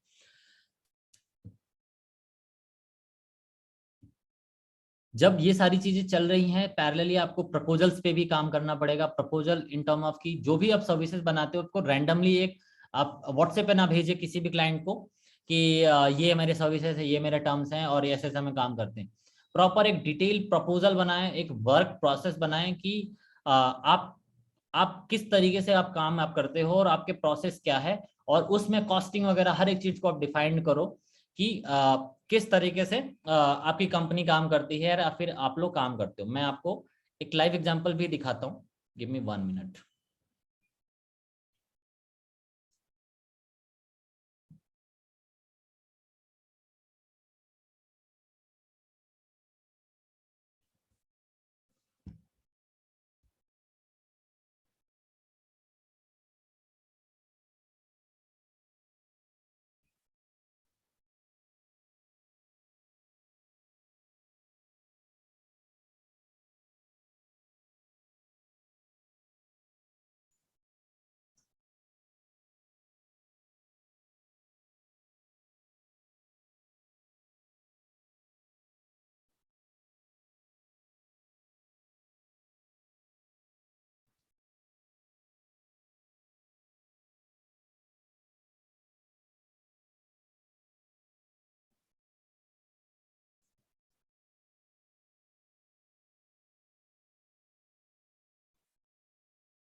आप ये देख सकते हैं, बेसिकली मैं बात कर रहा हूँ प्रपोजल्स के बारे में। जब भी आप कंपनी बना रहे हैं, ऑब्वियसली अगर कंपनी नहीं भी आप बना रहे हैं और आप सिर्फ बात कर रहे हैं कि मुझे फ्रीलांसिंग भी करना है, तो फ्रीलांसिंग का भी प्रपोजल आप बना सकते हो और फ्रीलांसिंग में भी आप चीज़ों को बता सकते हो कि मैं इस तरीके से काम करता हूँ। ये मेरे कंपनी का स्टैंडर्ड प्रपोजल है जिसमें हम गूगल एडवर्टीजमेंट अगर सर्विस को क्लाइंट किसी क्लाइंट को देते हैं तो प्रॉपर ये प्रपोजल हम उनको देते हैं। इसमें हर एक वो बात हम लिखते हैं कि क्या हमारा ऑब्जेक्टिव है गूगल एडवर्टीजमेंट रन करने का, गूगल एडवर्टीजमेंट कैसे काम करता है, गूगल मैनेजमेंट के हमारे टास्क क्या क्या हैं, ठीक है। इनिशियल फेज सेल्स फनल भी हम समझाते हैं उनको बेसिक तरीके से, आप कि आपका काम कैसे हो सकता है, गूगल एड से आप कैसे लीड जनरेट कर सकते हो उसके बारे में थोड़ा सा हिंट आप देते हैं। और ऑब्वियसली एक सर्विस फी का हमने डिस्क्राइब किया हुआ कि कितने सर्विस के लिए आपको कितने एड स्पेंड पे आप कितना हमें चार्ज चाहिए, सारा कुछ हमने एक्सप्लेन कर रखा है सारी चीजें। इससे क्या होता है कि जब आप किसी को ये प्रपोज आप करते हो सो वो उसको लगता है कि हाँ ये प्रोफेशनल्स बंदे हैं और प्रोफेशनल तरीके से काम करते हैं, ये कोई नुक्कड़ वाले फ्रीलांसर्स नहीं है। क्योंकि फ्रीलांसर्स की इज्जत मार्केट में थोड़ी सी डाउन हो रही है क्योंकि बहुत सारे फ्रीलांसर होने के बाद और बहुत सारे लोग सिर्फ पैसा कमाने की होड़ में कुछ भी क्लाइंट को पिच कर रहे हैं और पैसा लेने के बाद 2 महीने 3 महीने कुछ भी किसी तरीके से लपेटने के बाद आराम से वो भाग जाते हैं या फिर क्लाइंट खुद ही परेशान होकर बंद करा देता है काम। इससे क्या हो रहा है कि जो अच्छे फ्रीलांसर्स हैं, अच्छी एजेंसी ओनर्स हैं जो एक्चुअल में काम करते हैं और पर्टिकुलर ग्रोथ पे काम करते हैं, वो सफर कर जाते हैं कभी कभी क्योंकि ट्रस्ट नहीं हो पाता। पर्सनली मेरे पास बहुत सारे ऐसे क्लाइंट्स आते हैं जो इजिली इनिशियल डेज में तो वो मुझे ट्रस्ट ही नहीं कर पाते कि ये भी कहीं वैसा ही ना हो जो 2-3 महीने का झांसा दे और 4 महीने का 6 महीने का और सर्विस बेच के निकल ले और मेरा लॉस हो जाए। सो इस वजह से मैंने जो प्रपोजल बनाया है और जो भी प्रोसेस बनाया है वो कंसल्टिंग बेस बनाया है, ऑडिट बेस बनाया है। कि आप हमें बताओ आपका बिजनेस मॉडल क्या है। उस बिजनेस मॉडल पे हम स्टडी करते हैं और डेटा प्रोवाइड्स करते हैं कि मार्केट में स्कोप क्या है। जैसे स्टार्टिंग में याद होगा मैंने बोला था कि अगर आप फिटनेस ट्रेनर हैं, वो स्किप हो गई सॉरी। सो फिटनेस ट्रेनर हैं और आपको अपनी फिटनेस की सर्विसेज सेल करनी है, और सो आप जब भी एक एजेंसी से बात करते हो तो आप उससे डिस्कस करो कि मुझे तुम समझाओ कि मैं अपना बिजनेस कैसे ग्रो कर सकता हूँ, कौन कौन से चैनल्स हैं, कौन कौन से प्लेटफॉर्म हैं, एडवर्टीजमेंट का मॉडल क्या है कि मुझे किस तरीके का एडवर्टीजमेंट बनाना पड़ेगा, कहाँ पे प्लेसमेंट करनी पड़ेगी, ऑडिट क्या होगा। जैसे फॉर एग्जांपल अगर हम 7 दिन तक एडवर्टीजमेंट रन करते हैं, सबको पता होगा यहाँ पे फेसबुक एट्रीब्यूशन मॉडल, या कोई भी एडवर्टीजमेंट 7 दिन 8 दिन लेता है टाइम अच्छा खासा परफॉर्म करने के लिए, डेटा प्रिपेयर करने के लिए। सो आप इस तरीके से जब वो आप कंसल्ट आप करोगे, उनको बताओगे कि ये हमारा मॉडल है, इस तरीके से ऑडिट करेंगे। बहुत सारे लोग क्या करते हैं, इनिशियली डेज में ही पूरा प्रपोजल दे देते हैं कि नहीं हमारी तो यही चार्ज है, आप पैसे पे करोगे तभी काम करेंगे। बहुत सारे क्लाइंट नहीं समझ पाते ये पैटर्न। सो उस केस में आप क्या कर सकते हैं, आप उनको स्मॉल सर्विसेज पिच कर सकते हो। Like for example Google services आप पिच कर सकते हो कि आप हमें 10,000 15,000 आप दो हमें, हम आपके लिए लीड जनरेट करके देंगे। ऑब्वियसली गूगल एडवर्टीजमेंट रन करना बहुत टफ नहीं है, बहुत ही ईजी है, और इंटरनेट पे बहुत सारा वीडियोस पड़ा हुआ है, और अगर आपने सर्टिफिकेशन लिया तो ऑब्वियसली आपको पता है कि रन कैसे करना है। एक लैंडिंग पेज, कुछ कीवर्ड्स और कुछ फंड से आप लीड जनरेट आप कर सकते हो पहले दिन से, ठीक है। सो इस तरीके से आप क्लाइंट्स को भी आप कंसल्ट आप करो कि कि ये प्रोसेस होगा जैसे मैंने प्रपोजल में बताया, आप इसको देख सकते हैं। वैसे मैंने ये बहुत जस्ट फॉर सैंपल है कि स्टेप्स क्या होंगे हमारे, कि फर्स्ट हम एड्स रन करेंगे और सारा ट्रैफिक हम लैंडिंग पेज पे भेजेंगे। उस लैंडिंग पेज पे हम लीड मैग्नेट्स लगाएंगे, चाहे व्हाट्सएप कॉल हो, व्हाट्सएप हो, ईमेल्स हो, फ्री ई बुक हो, जो भी चीजें हो, कॉल पिचिंग का जो भी तरीका है, उनसे हम ट्रैफिक को इन्फ्लुएंस करेंगे। जैसे वो हमारे पास लीड्स आती है उनको फ्री 15 मिनट्स की कॉल सेल्स टीम के थ्रू देके आप उनको कन्विंस कर सकते हो कि what actually they are looking for, ठीक है। उसके बाद स्टेप 5 ये है कि अगर वो कन्वर्ट हो जाती है तो बहुत अच्छी बात है, अगर नहीं होती तो आप उनको रीमार्केटिंग आप कर सकते हो। रीमार्केटिंग बिल्कुल भी फिक्स नहीं है सिर्फ आप गूगल एडवर्टीजमेंट और सोशल मीडिया एडवर्टीजमेंट के थ्रू, आप रीमार्केटिंग ईमेल्स के थ्रू कर सकते हो, आप रीमार्केटिंग एसएमएस के थ्रू कर सकते हो। रीमार्केटिंग का मतलब आप उनको रिकॉल कराओ अपनी सर्विसेज के बारे में, उनकी इंक्वायरी, जिस इंक्वायरी के लिए वो आपके वेबसाइट या लैंडिंग पेज पे आए। सो रीमार्केटिंग का फनल इस तरीके से हम क्लाइंट को जब समझाते हैं तो उसको समझ में आता है कि हाँ ये स्टेप्स है, डीपी की कंपनी ने मुझे ये स्टेप्स बताए, इस स्टेप्स पे ही हमें काम करना है। और जब वो पहले दिन ही जब फंड हम यूटिलाइज करते हैं उसका, फॉर एग्जांपल 1,000 रुपए का भी ऐड हम बनाया एक दिन के हिसाब से, सो 1,000 यूज करते हैं, लैंडिंग पेज पर ट्रैफिक जाता है, एक या दो कॉल भी आ जाती है, तो क्लाइंट को ट्रस्ट आ जाता है कि हाँ बंदे स्किल्स हैं, इनके साथ काम कराना। फिर वो आपसे डेप्थ में डिस्कशन करते हैं कि डीपी आप मुझे ना बिगर पिक्चर चाहिए कि कैसे इसको बड़े लेवल पे जा सकते हैं, आई कैन इन्वेस्ट जितनी भी रिक्वायर्ड है। तो ये सारा कुछ प्रपोजल में आप डालो, अच्छे से समझाओ क्लाइंट को आराम से। जब वो चीजों को समझेंगे तो वो आपके साथ धीरे धीरे धीरे धीरे आपके साथ काम करेंगे। मैंने पर्सनली 10,000 15,000 के क्लाइंट्स को मैंने 20-25 लाख के क्लाइंट में कन्वर्ट किया है, ईयरली की मैं बात कर रहा हूँ। उसके पीछे रीजन ये है कि आप एक पर्टिकुलर सर्विस को अगर आप उनको पिच करते हो या पर्टिकुलर एक सर्विस देते हो जो गारंटेड सर्विसेज है, ऐसा नहीं कि आपने बोल दिया कि नहीं नहीं एसईओ में तो टाइम लगेगा, ये सोशल मीडिया पे तो टाइम लगेगा, ये होगा वो, कहानी मत बताओ। आप उनको ये बताओ कि ये प्रॉपर एक प्रोसेस है काम करने का, इस प्रोसेस में ये चैनल इस तरीके से रिएक्ट करती है, ये चैनल इस तरीके से रिएक्ट करती है। अगर आप एसईओ की बात करते हो, अगर एसईओ सर्विसेज आप देते हो तो उसमें गारंटेड सर्विस तो नहीं दे सकते आप, लेकिन एटलीस्ट आप उसको समझा तो सकते हो कि ये प्रोसेस है, इस पे काम करना है। क्लाइंट अगर समझता है तो अच्छी बात है, नहीं समझता है तो आप उनको स्ट्रेट फॉरवर्डली बोल सकते हो कि देखो आपको अगर समझ के काम करना है तो मैं आपके साथ काम करूंगा, अगर आपको नहीं समझना है तो बिल्कुल भी मैं काम नहीं कर पाऊंगा। इस तरीके से क्लाइंट को भी लगेगा कि हाँ बंदा कुछ तो स्ट्रेटली बोल रहा है, मतलब वो पैसे पे फोकस ना करके अपनी सर्विस पे फोकस कर रहा है। इसलिए प्रपोजल्स बहुत जरूरी है, वर्क प्रोसेस बनाने का बहुत जरूरी है, सारी चीजें प्रिपेयर रखो आप। एक और मैं आपको एक्सेल शीट शेयर करता हूँ जिसमें मैं पर्टिकुलर क्लाइंट को, मेरे पास ज्यादातर जो भी क्लाइंट्स आते हैं वो किसी सर्विस से रिलेटेड नहीं आते हैं, वो बेसिकली वो ग्रो करना चाहते हैं। उनका मैं बिजनेस कंसल्टिंग या मार्केटिंग कंसल्टिंग के लिए वो आते हैं कि आप हमें बताओ कि मेरा बिजनेस कैसे ग्रो करेगा। सो हम प्रॉपर उनके लिए प्रपोजल और वर्क प्रोसेस बनाते हैं, और उसको समझाने के लिए हमको इनको एक प्राइमरी टास्क और मंथली टास्क एक शीट प्रॉपर प्रोवाइड करते हैं, जिसमें उनको हर एक बेसिक चीज समझाते हैं कि आपको क्या क्या काम करना है। जैसे प्राइमरी टास्क में ये कि उनको उनके पास एक वेबसाइट होनी चाहिए, वेबसाइट की को डेवलप करने का जो टाइम होना चाहिए, कॉस्ट होनी चाहिए, वो बताते हैं, मिनिमम मैक्सिमम कॉस्ट बताते हैं। ये वन टाइम इन्वेस्टमेंट है या मंथली इन्वेस्टमेंट है, ये सारी चीजें समझाते हैं। क्या क्या टास्क हैं, क्या क्या कॉस्ट है, सारी चीज मिनिमम मैक्सिमम में समझाते हैं। अगर क्लाइंट इस चीज को समझेगा तो ऑब्वियसली वो इन्वेस्ट कर पाएगा इजीली। उसके बाद हम उनको बताते हैं कि ऑडिट प्रोसेस क्या है। अगर फॉर एग्जांपल आप किसी बिजनेस को स्टार्ट आप करना चाहते हैं तो आपको पता ही नहीं कि आपका कॉम्पिटिटर क्या है या फिर बाकी लोग कितना इन्वेस्ट कर रहे हैं, क्या चीजें, ये भी क्लाइंट को आप एज ए सर्विस पिच कर सकते हो कि हम आपकी ऑडिट करेंगे कंप्लीटली। उस ऑडिट की भी एक सर्विस होती है जिसको आप अपने टाइम के हिसाब से कॉस्ट डिजाइन आप कर सकते हो। उस ऑडिट में आपको क्या क्या देना है वो सारी चीजें आप प्रोवाइड कर सकते हो। फिर पर्टिकुलर हर एक चैनल के वाइज आपको क्या काम करना है, किस तरीके से काम करना है, उस चैनल में क्या टास्क है, उसका डिस्क्रिप्शन क्या है, उसमें मंथली इन्वेस्टमेंट है, मिनिमम कॉस्ट क्या है, मैक्सिमम कॉस्ट क्या है, ये सारा कुछ जैसे आप एक्सप्लेन आप करते हो क्लाइंट को तो उसको समझ में आता है कि हर एक चैनल को पे काम करने के लिए ये इन्वेस्टमेंट, मिनिमम इन्वेस्टमेंट चाहिए ही चाहिए अगर इस कंपनी के साथ मुझे काम करना है तो। और वो समझ पाता है और वो कैलकुलेट कर पाता है। इनिशियली जैसे कोई क्लाइंट आता है वो बिल्कुल भी नहीं समझता कि डिजिटल मार्केटिंग क्या है और वो इवन मार्केटिंग नहीं समझता है। अगर आप उसके सामने जैसे ट्रेडिशनल लोग करते थे, जैसे बनिए लोग करते थे, हर कुछ उनको फाइल में मेंटेन करनी है, समझना है, लिखना है, जोड़ना है।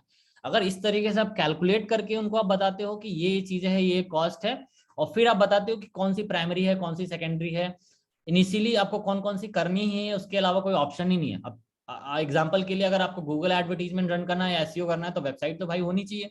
अगर आप यही क्लाइंट को आप कन्विंस नहीं कर पाओगे कि अच्छी वेबसाइट है, कंटेंट फुल वेबसाइट क्यों जरूरी है, तो ऑब्वियसली आप गूगल या एसईओ सर्विसेज नहीं पिच कर सकते हो। सो इसी यही एक मेरा पर्सनल वर्क प्रोसेस है काम करने का। इवन कि ये जॉब में भी आप जब जाते हो ना, अगर आप जॉब में भी जाते हो, अगर आपको लगता है कि अगर आप जॉब में ही आप सारी चीजें अच्छे से कर पाओगे या फिर जॉब ही आपका एंड गोल है, तो जॉब में भी अगर आप जाओगे, ऑब्वियसली आपका फाउंडर, आपका सीईओ या मार्केटिंग हेड आपको बोलेगा कि डीपी मैं ये प्रोडक्ट, ये वेबसाइट लॉन्च करना चाहता हूँ या फिर ये है, मुझे डिजाइन करके बताओ कि मुझे कहाँ कहाँ इन्वेस्ट करना और उस इन्वेस्टमेंट के लिए कैसे कैसे कर सकते हैं। ये पर्टिकुलर इस तरीके की शीट, वर्कशीट आप उनको जब प्रपोज करते हो तो आपका बॉस या फिर आपका जो जहाँ पे भी आप काम आप करते हो उनको समझ में आएगा कि हाँ टैलेंटेड बंदा है और हर चीज हिसाब किताब लेके चल रहा है और मुझे समझा रहा है। क्योंकि आप जॉब में हो, बिजनेस में हो, फ्रीलांसिंग कर रहे हो, हर एक चीज की कॉस्ट है। लोगों को लगता है कि हम जॉब में जा रहे हैं तो वो हमारे लिए हम बहुत सी सेफ काम कर रहे हैं, जबकि प्राइवेट जॉब हो या गवर्नमेंट जॉब हो, कहीं पे भी आप सेफ नहीं हो।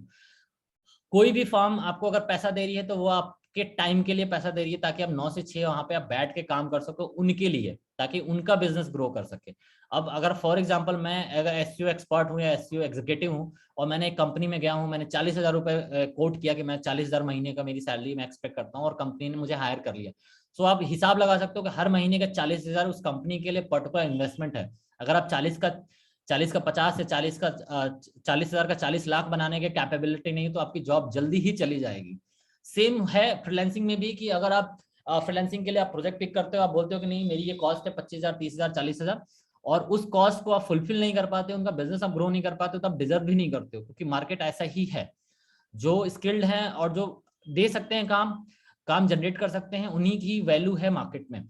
हाँ, ये बिल्कुल गलत है कि आप पैसे बना नहीं सकते। पैसा बनाना एक अलग डिस्कशन है और आपको एक पर्टिकुलर एक सिस्टम से पैसे कमाना एक अलग डिस्कशन है। पैसे बनाने का मतलब ये है कि इतना बड़ा मार्केट है कि आप हर एक क्लाइंट को भी 3 महीने की आप सर्विस देते हो तो करोड़ों रुपए कमा सकते हो आप। लेकिन डिस्कशन ये है कि क्या आपको हर महीने क्लाइंट ढूंढने हैं, आपके जो भी क्लाइंट आपके मिल रहे हैं वो साल साल, 2-2 साल, 3-3 साल आपका सब्सक्रिप्शन ले रहे हैं, किस में आपका टाइम बच रहा है, किस में आपका एफर्ट बच रहा है, ये सारा कुछ आपको कैलकुलेट करना पड़ेगा। उस कैलकुलेशन के हिसाब से ही आप काम कर सकते हो। अगर आपको ये थोड़ा सा रिलेट आप कर पा रहे होगे कि कितना जरूरी है प्रोफेशनल सर्विसेज को प्रोफेशनल तरीके से सेल करने में। बाकी इतनी सारी चीजें बताई। ऑब्वियसली मैंने स्टार्टिंग में बोला कि जितना भी फंड आप लेते हो क्लाइंट से, वो आप करेंट अकाउंट में लो या फिर कंपनी के बैंक अकाउंट आप ओपन करो और उसके थ्रू आप कलेक्ट करो, क्योंकि उसका फाइनेंशियल मेजरमेंट करना बहुत ही आसान होगा आपके लिए, मैनेज करना बहुत आसान होगा, और आप अपनी कंपनी का रेवेन्यू क्लेम कर सकते हो। आईटीआर भरने में आपको फायदा मिलता है, आप दिखा सकते हो कि कितना प्रॉफिट आपने जनरेट किया या फिर कितना इन्वेस्टमेंट हुआ आपका। अच्छी बात ये भी है कि आप पेमेंट गेटवे मतलब बिना करंट अकाउंट के भी पेमेंट गेटवे मिल जाते हैं, बट एक प्रोफेशनल पेमेंट गेटवे जो किसी कंपनी में जा रही है तो क्लाइंट ज्यादा ट्रस्ट कर पाता है कि हाँ, वो समझ पाता है कि ये पर्टिकुलर पेमेंट एक कंपनी को जा रहा है जिसकी इनवॉइस मुझे मिलने वाली है। सो वो इजिली कन्वर्ट हो जाते हैं और जो डिस्कशन है वो बहुत जल्दी क्लोज हो जाता है। फ्रीलांसिंग में अभी भी इंडिया के अंदर ये प्रॉब्लम आ रही है कि फ्रीलांसर्स पोस्ट पेमेंट पे बहुत ज्यादा काम करते हैं और इसीलिए उनका पैसा बहुत ज्यादा डूब जाता है, वो किसी कंपनी के लिए काम करते हैं और कंपनी को अगर अच्छा नहीं लगा काम, या कंपनी भी फ्रॉड करना चाहती है, तो वो पैसा लेके भाग जाती है और आप कुछ भी नहीं कर सकते, किसी भी तरीके से आप क्लेम नहीं कर सकते। आप जितना ज्यादा आप क्लेम और बाकी चक्कर में पड़ोगे, उससे ज्यादा आप दूसरे क्लाइंट का बिजनेस खो दोगे उसी पर्टिकुलर टाइम को देख के। सबसे सेफ साइड ये है कि आप कंपनी रजिस्टर्ड कराओ, हार्डली कुछ भी जो भी खर्चे आ रहा है इसको प्लान करो, करेंट अकाउंट ओपन करो, पेमेंट गेटवे बनाओ और सारी चीजें वहीं से कलेक्ट करो, ताकि क्लाइंट को भी ट्रस्ट हो और आपका पैसा भी कहीं ना जाए। हाँ, इसमें ये भी है कि जब भी आप पेमेंट ले तो आप अपने टर्म्स बनाएं कि आपको आप पोस्ट पेमेंट पे काम करना है, प्री पेमेंट पे काम करना है, या एडवांस पेमेंट पे काम करना है। पर्सनली मैं जब फ्रीलांसिंग करता था तो मैं 50-50 पे काम करता था कि आप 50% आप हमें पे कर दीजिए और 50% आफ्टर वर्क। सो उससे क्या होता था कि आपका जो बेसिक नीड है, सॉरी बेसिक आपकी जो कॉस्ट है स्किल की, वो पहले ही आपके पास आ जाती थी, तो आप बहुत ही रिलैक्स होकर काम करते थे, परफॉर्म करते थे। लेकिन अगर आपने फुल एडवांस ले लिया तो क्लाइंट भी थोड़ा सा डगमगाता है कि पैसे दे दिए, पता नहीं काम करेगा नहीं करेगा। और अगर आपने फुल पोस्ट पेमेंट पे सर्विस दिया है तो क्लाइंट कभी भी गायब हो सकता है और आप कुछ नहीं कर सकते, तो आपका टाइम भी खराब हुआ, आपकी स्किल जो भी आपने यूज किया वो बेकार गई सारी चीजें। सेफ लेके चले जरूर, 50% एडवांस तो एटलीस्ट लेके ही चले, एटलीस्ट आपकी जितनी बेसिक आपके टाइम की वैल्यू है उतना आप जरूर कोट करें। और इस चक्कर में ना पड़े कि क्लाइंट को अगर मैंने 50% अगर नहीं देने के लिए तैयार है तो वो क्लाइंट चला जाएगा मेरा। ऑब्वियसली अगर उसके कुछ टर्म्स हैं एज अ कंपनी, वो बात कर रहा है आपसे, तो आपके भी टर्म्स होने चाहिए आपके लिए। अगर आप अपने टर्म्स नहीं बनाओगे और अपने काम के हिसाब से अपनी एक क्रेडिबिलिटी नहीं बिल्ड अप करोगे बात करने का या प्रेजेंट करने का, तो वो आपको हमेशा अपने तरीके से मॉडिफाई कर लेंगे। ये सारी चीजें, छोटी छोटी चीजें आपको हेल्प करेंगी, चाहे आप फ्रीलांसिंग में हो या आप एजेंसी स्टार्ट कर रहे हो। बाकी सबसे बड़ा जो सवाल आता है कि सर आपने इतनी सारी चीजें तो बता दी कि कंपनी चलो रजिस्टर करा ली, मैंने ऑफिस ले लिया, प्रपोजल बना लिया, वेबसाइट बना ली, सब कुछ कर लिया, मेरे पास प्रोजेक्ट भी आने लगे किसी तरीके से, लेकिन मैं काम मैनेज नहीं कर पा रहा हूँ और मैं एम्प्लॉय हायर करने के लिए, सैलरी देने के लिए उस कैपेबिलिटी में नहीं हूँ कि मैं महीने के 1-2 लाख रुपए सैलरी दे सकूं। तो सबसे सेफ साइड ये है, क्योंकि आज के डेट में अगर बिफोर कोविड ये बात हो रही होती तो शायद मैं आपको कुछ और सजेस्ट करता, लेकिन आफ्टर कोविड मैं आपको सजेस्ट करता हूँ कि लोगों को अब समझ में आ गया है कि घर बैठ के पैसे कमा सकते हैं। आप ऐसे लोगों को फाइंड आउट करो। हाँ, टाइम लगेगा इसमें आपको, क्योंकि इसमें भी वही वाला गेम है जैसे क्लाइंट ढूंढना है, क्लाइंट ढूंढने में और क्लाइंट को पिच करने और रोक के रखना एक बहुत बड़ा टास्क है। सेम टास्क वो भी है कि आप किसी फ्रीलांसर, किसी एम्प्लॉय को अपनी कंपनी में बहुत लंबे टाइम तक आप टिका के रखो, क्योंकि अगर कोई बंदा स्किल्ड होगा और वो आपके साथ काम कर रहा है तो उसके भी कुछ टर्म्स होंगे, अगर दोनों मैच नहीं करेगा तो आप साथ में काम नहीं कर सकते। मैंने इनिशियली क्या किया कि जो भी मेरे एक्स कोलीग थे, जिस भी कंपनीज में मैंने काम किया और जहां जहां से कनेक्शन बिल्ड हुआ, मैंने उन सबको अपने साथ एसोसिएट होने के लिए ऑफर किया कि सारा सेल्स, सारे लीड जनरेशन, सारी चीजें मैं करूंगा, आपको सिर्फ काम करना होगा और पैसा हमेशा मेरे पास होल्ड रहेगा। लाइक फॉर एग्जांपल, मैंने क्लाइंट के साथ अगर 10,000 की कोई सर्विस है मेरी और 10,000 की सर्विस मैंने सेल कर दी और 10,000 मेरे पास आ गए, तो मैं फ्रीलांसर को इनिशियली तुरंत पे नहीं करता था, मैं पहले उनसे काम लेता था, क्योंकि मैं एज अ मीडिएटर अगर काम कर रहा हूँ और मुझे भी काम मैनेज करना है, तो आप वो पैसा होल्ड करके आप रख सकते हो। आप ऐसे फ्रीलांसर्स को फाइंड आउट करें, काम लें, उनको ट्रस्ट दें कि आपका पैसा कहीं नहीं जाएगा, और जब काम उनका हो जाए तो आप उस काम के उसको पे करें और बाकी जो भी रिपोर्टिंग होती है आप क्लाइंट को शेयर कर सकते हो। ये थोड़ा सेफ साइड है, मतलब कि इसमें फ्रीलांसर्स का भी ट्रस्ट आपके पास रहेगा और ऑब्वियसली क्लाइंट्स से अपने पैसे लिए तो आपके जेब से कुछ भी नहीं जा रहा। तो ऐसे फ्रीलांसर्स आप ढूंढें, ट्रस्ट गेन करें फ्रीलांसर्स का भी, और ट्राई करें कि फ्रीलांसर्स के साथ ही स्टार्ट करें, क्योंकि अगर आप इनिशियल डेज में अगर आप सैलरी बेस आप जाना चाहते हो तो बहुत बड़ा एक्सपेंस आएगा आपके पास ऑफिस, क्योंकि एम्प्लॉइज हायर करने में प्रॉब्लम ये भी है कि आपको उसको सिटिंग अरेंजमेंट भी देनी पड़ेगी, कहीं ना कहीं आपको उनको बैठाना पड़ेगा, अब उनको सारी फैसिलिटीज देनी पड़ेंगी ताकि वो काम कर सके। अगर वो नहीं, उस वैसा एनवायरनमेंट आप नहीं दे पाते हो तो आपके पास कोई एज ए एम्प्लॉय काम नहीं कर सकता। आप ये सोचोगे कि आपके पास अपने घर पे ऑफिस स्टार्ट कर दिया है तो घर पे ही आके वो काम करते, वो एनवायरनमेंट नहीं मिलेगा तो वो काम भी नहीं अच्छे से कर पाएगा, कुछ दिन में क्विट कर देगा वो। सेफ साइड ये है कि स्टार्ट करें फ्रीलांसर के, अगर आप भी फ्रीलांसर है तो फिर फ्रीलांसर के साथ कोलैब करें। अगर आप एसईओ देते हैं तो एसईओ की सर्विस आप देते हैं और आप सर्विस सेल करने में अच्छे हैं, आप जितने भी फ्रीलांसर्स एसईओ में काम करते हैं उनको, उनसे एसईओ कराने के लिए आप बात कर सकते हैं, उनसे कोलैब कर सकते हैं कि मेरे पास इतने प्रोजेक्ट्स हैं और अगर तुम काम करते हो तो मैं तुम्हें इतनी इनकम दे सकता हूँ। इस टर्म में जैसे आप काम करते हो तो ऑब्वियसली वो भी अपने घर से आराम से बैठ के आपका काम कर देगा। आपने एक वर्क पैटर्न बनाया है अगर कि इतने तारीख को ये काम कंप्लीट होना चाहिए, तो वो इजीली मैनेज हो जाएगा। सो इसमें आपकी कोई इनिशियल बहुत ज्यादा इन्वेस्टमेंट नहीं है और चीजें मैनेज हो जाएंगी। हाँ, लेकिन रिस्क इसमें भी है, क्योंकि बहुत टाइम क्या होता है कि आपने कमिटमेंट कर दिया क्लाइंट से और प्रोजेक्ट आपने पिक कर लिया, और पिक करने के बाद अगर वो फ्रीलांसर गायब हो गया और आपके पास कोई भी ऐसा तरीका नहीं है कि वो प्रोजेक्ट आप डिलीवर कर सको, सो आप यहाँ पे फंस जाते हो। आपकी क्रेडिबिलिटी, आपका नाम और इवन आपकी एजेंसी का नाम भी खराब होता है। सो पैरेलली आप मल्टीपल फ्रीलांसर्स या मल्टीपल लोगों को रखें अपनी टीम में एक ही पर्टिकुलर टास्क के लिए, ताकि अगर एक कहीं पे और उलझा हुआ है या नहीं काम करता है, गायब होता है, सो मैं दूसरे से काम मैनेज करा लूँ। इवन की बड़ी कंपनीज में भी यही चीजें रहती है कि एक एक पर्टिकुलर प्रोफाइल के लिए मल्टीपल एम्प्लॉइज होते हैं, और एचआर बेसिकली इसीलिए हायर किए जाते हैं कंपनी को, क्योंकि वो रिसोर्सेस लेके आ सके और रिसोर्सेस को टिका सके अपनी कंपनी में। ठीक है, सो यही एक तरीका है पैसा बचा के फ्रीलांसर्स के साथ फ्रीलांसिंग करके आप कर सकते हो। जैसे जैसे ग्रो करोगे आप, उसके बाद आप अपनी इन्वेस्टमेंट कर सकते हो। इवन आप ऑफिस ले सकते हो, एम्प्लॉइज हायर करके रख सकते हो।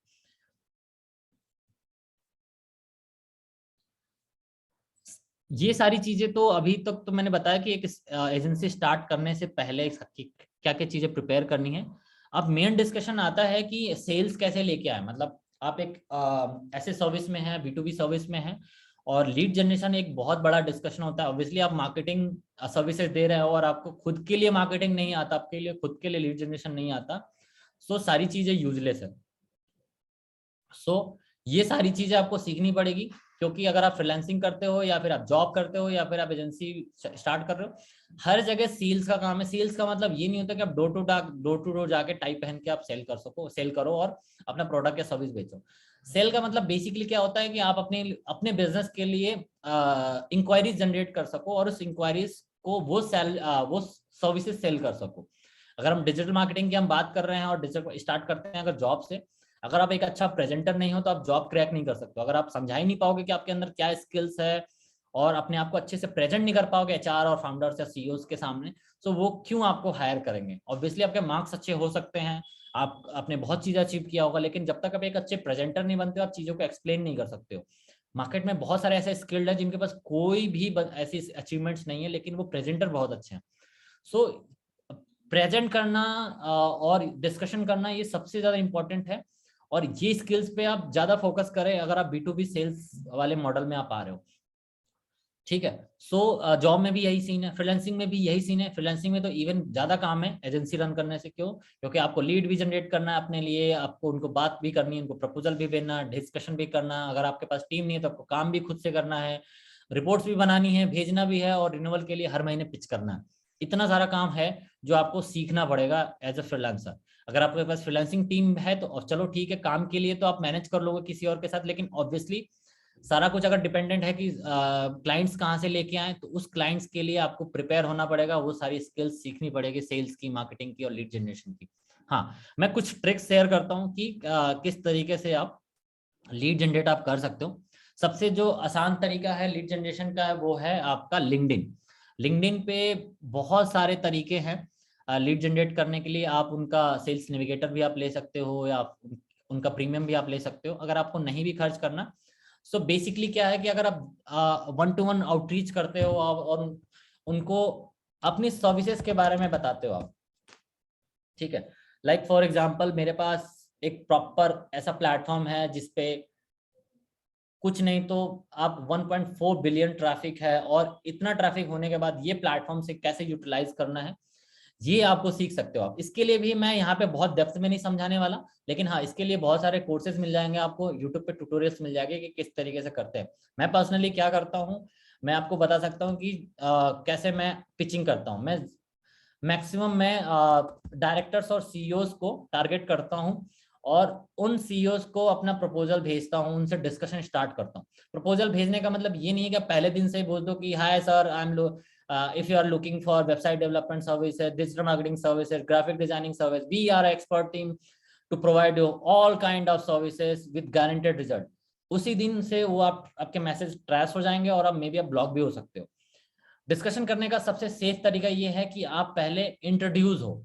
आप ऑब्वियसली आपको किसी से पैसे निकलवाने हैं, आप किसी से पैसे उनकी जेब अपनी सर्विसेज बेचनी है, सो आपको उनको पहले अच्छा फील कराना पड़ेगा। अगर मैं बात करूं तो अगर मैं इनकी प्रोफाइल अब देखता हूँ, अगर मैं इनकी प्रोफाइल देखता हूँ तो मैं थोड़ा सा स्टडी करूंगा कि इन्होंने क्या किया है पास्ट में, किस तरीके के पर्सन है, क्या क्या इन्होंने अपना कर रखा है, सोशली एक्टिव है नहीं एक्टिव, किस तरह के कंटेंट, ये थोड़ा सा स्टडी आप कर सकते हो। और इसका एक डेडिकेटेड लिस्ट भी आप बना सकते हो कि इन एक डेडिकेटेड फाउंडर्स की, सीईओज की और डेडिकेटेड लिस्ट बना के भी आप काम कर सकते हो। क्योंकि बेसिकली जब तक आपके पास एक लिस्ट नहीं होगी काम करने के लिए, तब तक आप अपने लिए ऑर्गेनिक तरीके से बिना पैसे खर्च किए लीड नहीं जनरेट आप कर सकते हो। सो अगर आप दिल्ली में सर्विस सेल करना चाहते हैं तो बहुत सारे ऐसे एसईओ के भी ट्रिक्स हैं जिसमें दिल्ली, एक मिनट,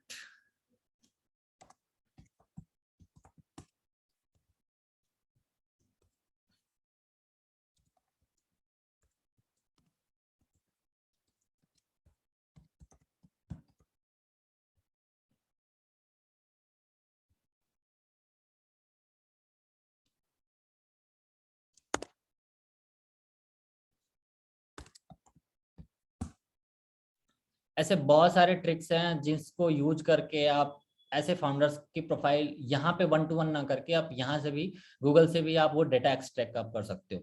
यहाँ से आपको फाउंडर्स की ईमेल आईडी मिल जाएगी। इस ईमेल आईडी पे आप सिंपली आप आराम से आप जाओ, अपने एक प्रोफेशनल ईमेल आप बनाओ, या फिर आप पर्सनल भी यूज कर सकते हो, आप उनको ईमेल्स लिख सकते हो। ठीक है, आप उनको आराम से आपको उनको ईमेल्स लिख सकते हो। ईमेल्स लिखने के लिए भी आप जब भी आप लिखें, अगर डिस्कशन किसी से बात होता है तो मैं आपको बताता हूँ कि ये डिस्कशन कैसे स्टार्ट होता है।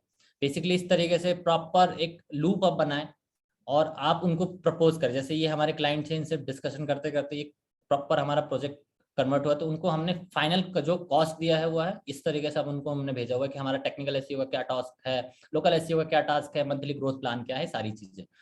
सो इस तरीके से ही आप प्रॉपर 1 to 1 कन्वर्सेशन कर सकते हैं।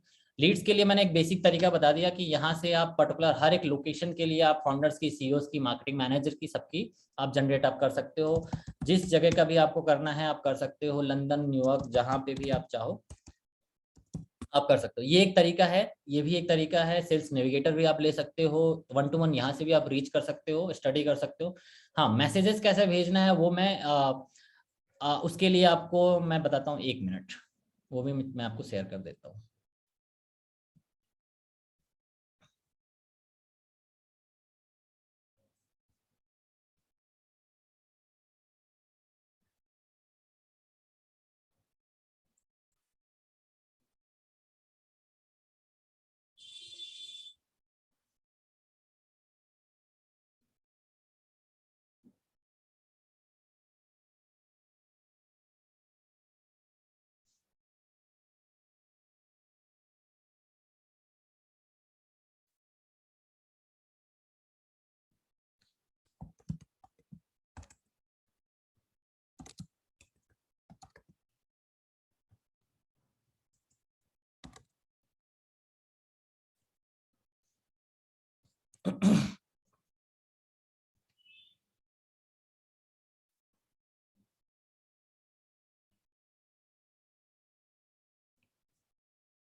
सो अब देखो कि जिस तरीके से मैंने बताया कि आप 1 to 1 रीच कर सकते हो, तो 1 to 1 रीच करने में फायदा ये है कि आपके कनेक्शन बिल्ड हो जाते हैं। जरूरी नहीं कि आप स्टार्टिंग में ही सर्विस आप क्रैक कर लो, बट ये है कि आपके पास कनेक्शंस रहते हैं और आप कुछ भी एक्टिविटीज आप करते हो। फॉर एग्जाम्पल, अगर आप मेरे प्रोफाइल पे अगर आप जाते हो तो मैं कुछ ना कुछ एक्टिविटीज करता रहता हूँ।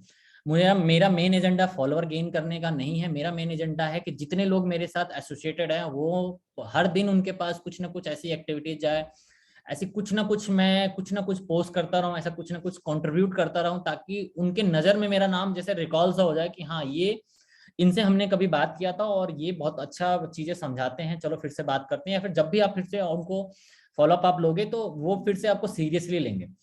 तो इस तरीके से आप देखो, मैं कुछ ना कुछ एक्टिविटीज करता ही रहता हूँ लोगों को समझाने के लिए, बताने के लिए, ताकि मैं जो जो लोग मेरे से नेटवर्क में हैं वो सारे लोग मेरे बारे में कुछ ना कुछ जाने।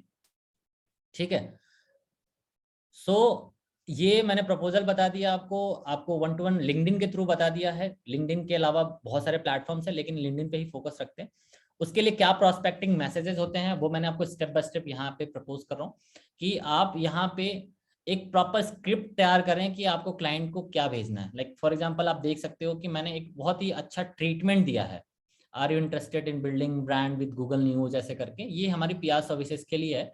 सो हम लोग पिच करते हैं क्लाइंट्स को 1-to-1 की उनकी बारे में, उनके बारे में, जैसे मेरे बारे में यहाँ पे बहुत सारे न्यूज है, तो हम क्लाइंट्स और ब्रांड्स के लिए भी करते हैं। सो उनके लिए किस तरीके से प्रोस्पेक्टिंग मॉडल है वो हमने बनाया हुआ है। उनको हम लोग इस तरीके से अब मैसेजेस भेजते हैं। जब उनका रिप्लाई आता है, उस रिप्लाई के बिहाफ पे हमने प्रोसेस बनाया हुआ है, कुछ टर्म्स बनाए हैं जो अपनी टीम्स के लिए कि आपको कैसे बात करना। अगर आप रिप्लाई में यस मिलता है आपको, मैंने यहाँ पे लिखा हुआ है कि अगर आप इंटरेस्टेड हैं तो आप यस लिखें मैसेजेस में। यहाँ पे मैसेजेस में वो अगर यस लिखते हैं तो फिर हमारा नेक्स्ट प्रोसेस होता है, नेक्स्ट स्टेप ये है कि उनको फिर समझाना और इनको इनवाइट करना कि वो व्हाट्सएप पे हमारे साथ डिस्कस करें या कॉल पे डिस्कस करें इस तरीके से। अगर उनका रिप्लाई नो आता है तब भी है आप उनको एक अच्छा सा मैसेज आप भेज सकते हो कि एटलीस्ट वो आपको लेके पॉजिटिव रहें। ठीक है, अगर वो इंटरेस्ट नहीं ले रहे हैं या फिर ले भी रहे हैं लेकिन रिप्लाई नहीं कर रहे हैं या फिर कोई भी रीजन है, आपको प्रोस्पेक्टिंग करना है, सो आप एक तरीके से एक और मैसेजेस आप बना सकते हो फाइनल कॉल की तरह कि if you are not interested, इस तरीके से करके तो हम एक डिस्कशन को क्लोज कर देंगे। सो जब इस तरीके से बातें स्टार्ट होती हैं लोग बड़ा इंटरेस्ट लेने लगते हैं, और जब आपकी प्रोफाइल चेक करते हैं, आपके बारे में जब बात देखते हैं, तो वो बहुत जल्दी आपसे कन्विंस हो जाते हैं कि हाँ एटलीस्ट कभी हमारे पास जरूरत होगी तो हम इनके साथ काम कर लेंगे। यहाँ पे कुछ केस स्टडीज है। मैं सेम प्रोस्पेक्टिंग इंस्टाग्राम, बम्बल और लिंक्डइन के लिए यूज करता हूँ, इसी तरीके से 1-to-1 रीच करके लोगों को। और उसके लिए जो रिजल्ट्स हैं, मैं आपको बम्बल का बता रहा हूँ। बम्बल आपको शायद में भी पता होगा कि सिर्फ और सिर्फ डेटिंग ऐप की तरह लोग यूज करते थे, मैं उसको एज अ प्रोस्पेक्टिंग के लिए भी यूज करता हूँ। आप यहाँ देख सकते हैं कि जब भी कनेक्शन बिल्ड होता है तो हम लोग उनको पूछते हैं कि hi hey buddy what's up, did you get what you looking here. मतलब बेसिकली मैं उसको एक ऐसा मैसेज पहले भेजता हूँ कि क्या तुमने वो चीज अचीव कर ली जो तुम्हें बम्बल पे ढूंढ रहे हो। ठीक है, उसको बड़ा सामने वाले को बहुत अच्छा लगता है कि हाँ हाँ नहीं ऐसा तो कुछ नहीं है, लेकिन फिर भी तो फिर उनको एक प्रोस्पेक्टिंग मैसेजेस भेजते हैं। अगर वो इंटरेस्ट शो कर रहे हैं तो वो आप देख सकते हो उन्होंने seems interesting, you can share detailed. So mail ID मिल गई, मेल आईडी मिल गई, मेल आईडी मिल गई। सो बेसिकली प्रोस्पेक्टिंग हो गया, मेरे पास लीड्स आ गए। अब इसी तरीके से मैं, जब मेरे पास बल्क लीड होंगी और मैं लोगों को ऐसे प्रपोजल्स भेजता जाऊंगा, ऑब्वियसली 100 लोगों को भेजा हमने तो उसमें से 10, 5, 2 जरूर ही कन्वर्ट हो जाएंगे। सो तरीका यही है, जब तक आप अपने खुद के काम के लिए एक प्रोसेस, एक फनल नहीं बनाते हो। हमारा खुद का एक स्टैंडर्ड ऑपरेशन मॉडल है जिसपे हम काम करते हैं कि हमें किस तरीके से क्लाइंट्स को लाना है, उनसे क्या क्या डिटेल्स लेनी है। जैसे फर्स्ट इंट्रोडक्शन स्टैंडर्ड प्रोसेस में जो फर्स्ट ही हमारा ये है कि आप जो भी प्रोफाइल सॉर्टेज आप करते हो, लिंक्डइन, इंस्टाग्राम, फेसबुक, बम्बल, बिजनेस, जो भी चीजें आप प्लेटफॉर्म चूज करते हो, उसके बाद वहां पे उन क्लाइंट्स को अप्रोच करना है, उनसे प्रोस्पेक्टिंग करना है, उनको ग्रीटिंग करना है। अगर वो इंटरेस्ट शो करते हैं इस फनल के अकॉर्डिंग, सो फिर उनसे हमें डिटेल्स लेनी है कि उनकी वेबसाइट क्या है, उनका रेवेन्यू कितना है, उनका मार्केटिंग बजट कितना है, उनके पास इन हाउस कंटेंट की टीम है या नहीं है। ये सारा डिटेल्स हम कलेक्ट करते हैं, और जब ये हम मांगते हैं तो सामने वाले को भी लगता है कि यार इंटरेस्ट ले रहा है और जरूर कुछ अच्छा ही बताएगा।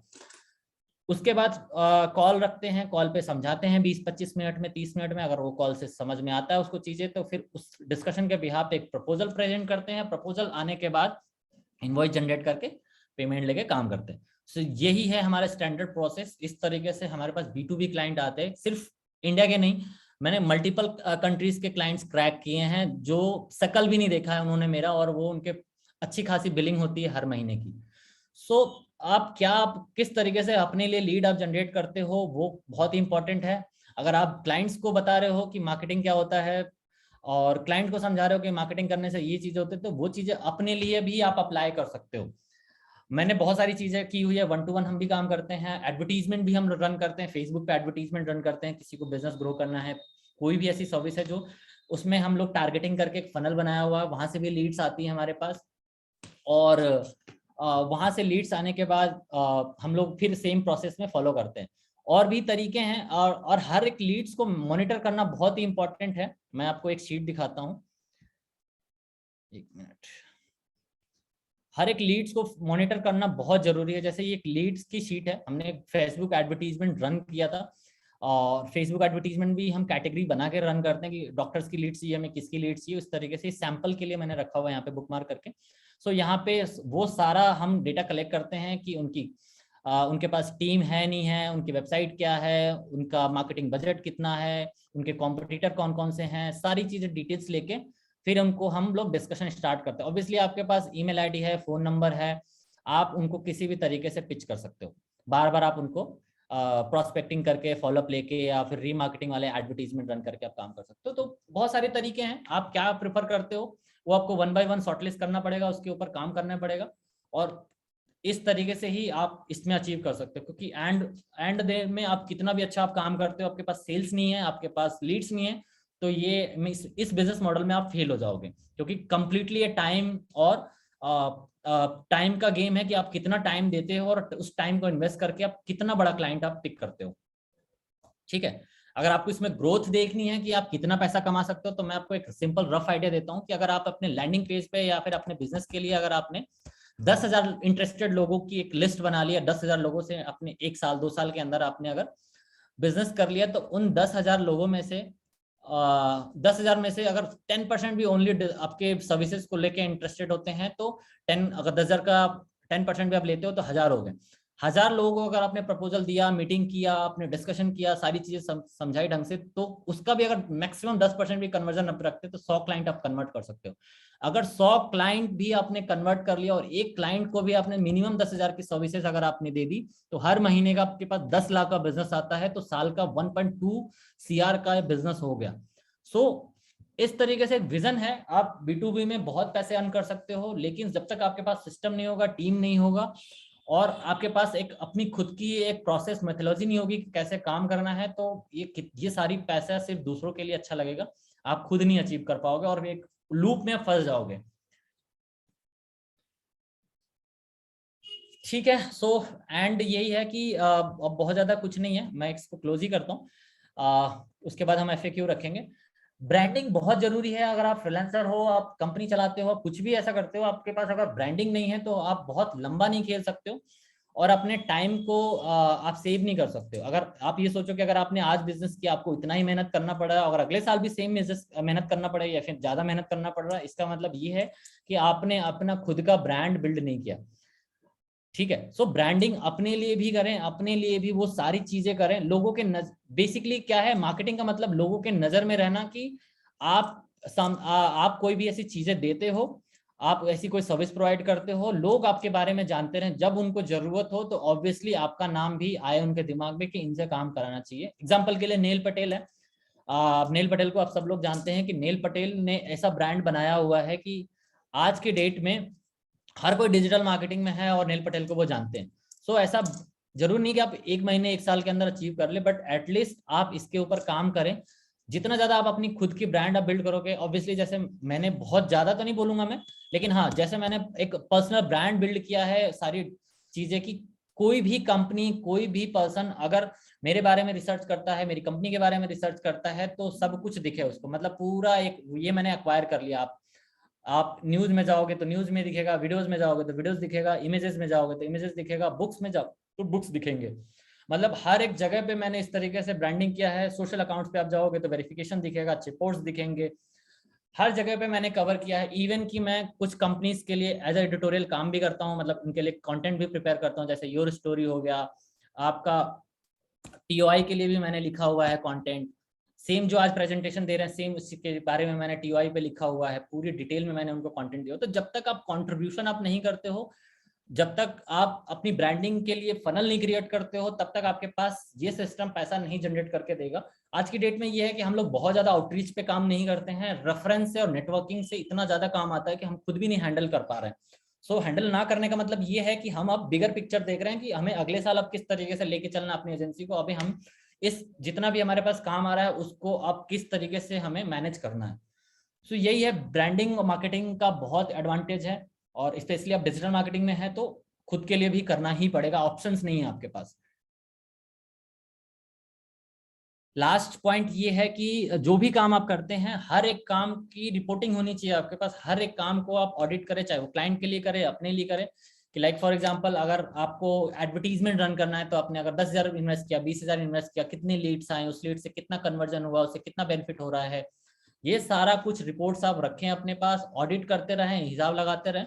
जितना ज्यादा आप चीजों को आप मॉनिटर करेंगे, जितना ज्यादा आप चीजों को लिख कर रखेंगे, मतलब देखा होगा आपने, मैंने 10,000 का जो गूगल पे एक कैलकुलेशन रखी, तो मुझे एक आइडिया है कि मुझे एक साल के अंदर 10,000 लोगों को चेस करना है। 10,000 लोगों में को भी मैंने चेस किया, 10,000 में से सिर्फ और सिर्फ 100 लोगों में लेके अपने बिजनेस में, तो मैं करोड़पति हो गया।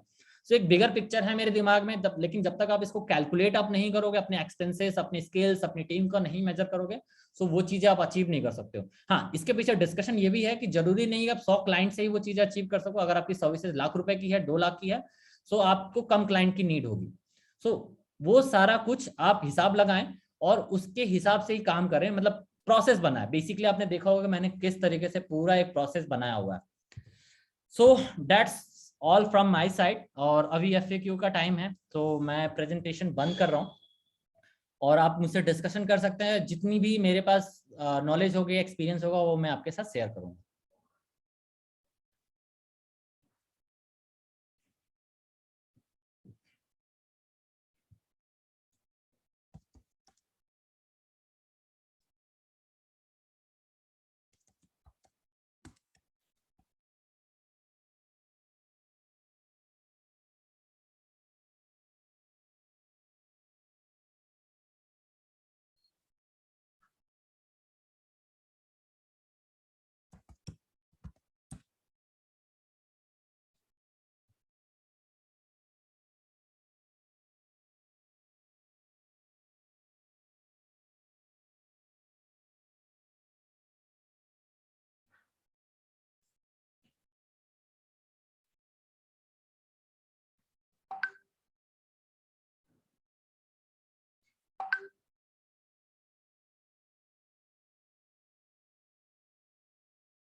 गाइस, अगर आप लोग की कोई कोई क्वेरी है तो आप लोग पूछ सकते हो डीपी सर से।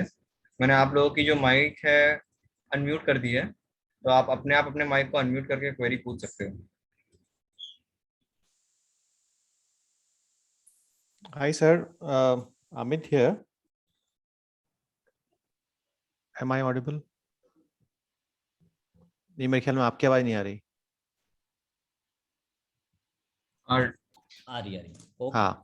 हाँ, मेरा क्वेश्चन ये था कि आपके जो भी आप ने बिजनेस प्लान बताया है या जैसे रन करना है, इसमें अगर हम लोग देखें कि अपवर्क या फ्रीलांसिंग या टॉप कोडर जैसे प्लेटफॉर्म हैं, इनका कितना कंट्रीब्यूशन हो सकता है आपको एक काम लेने में, उठाने में, उसको कंप्लीट करने में?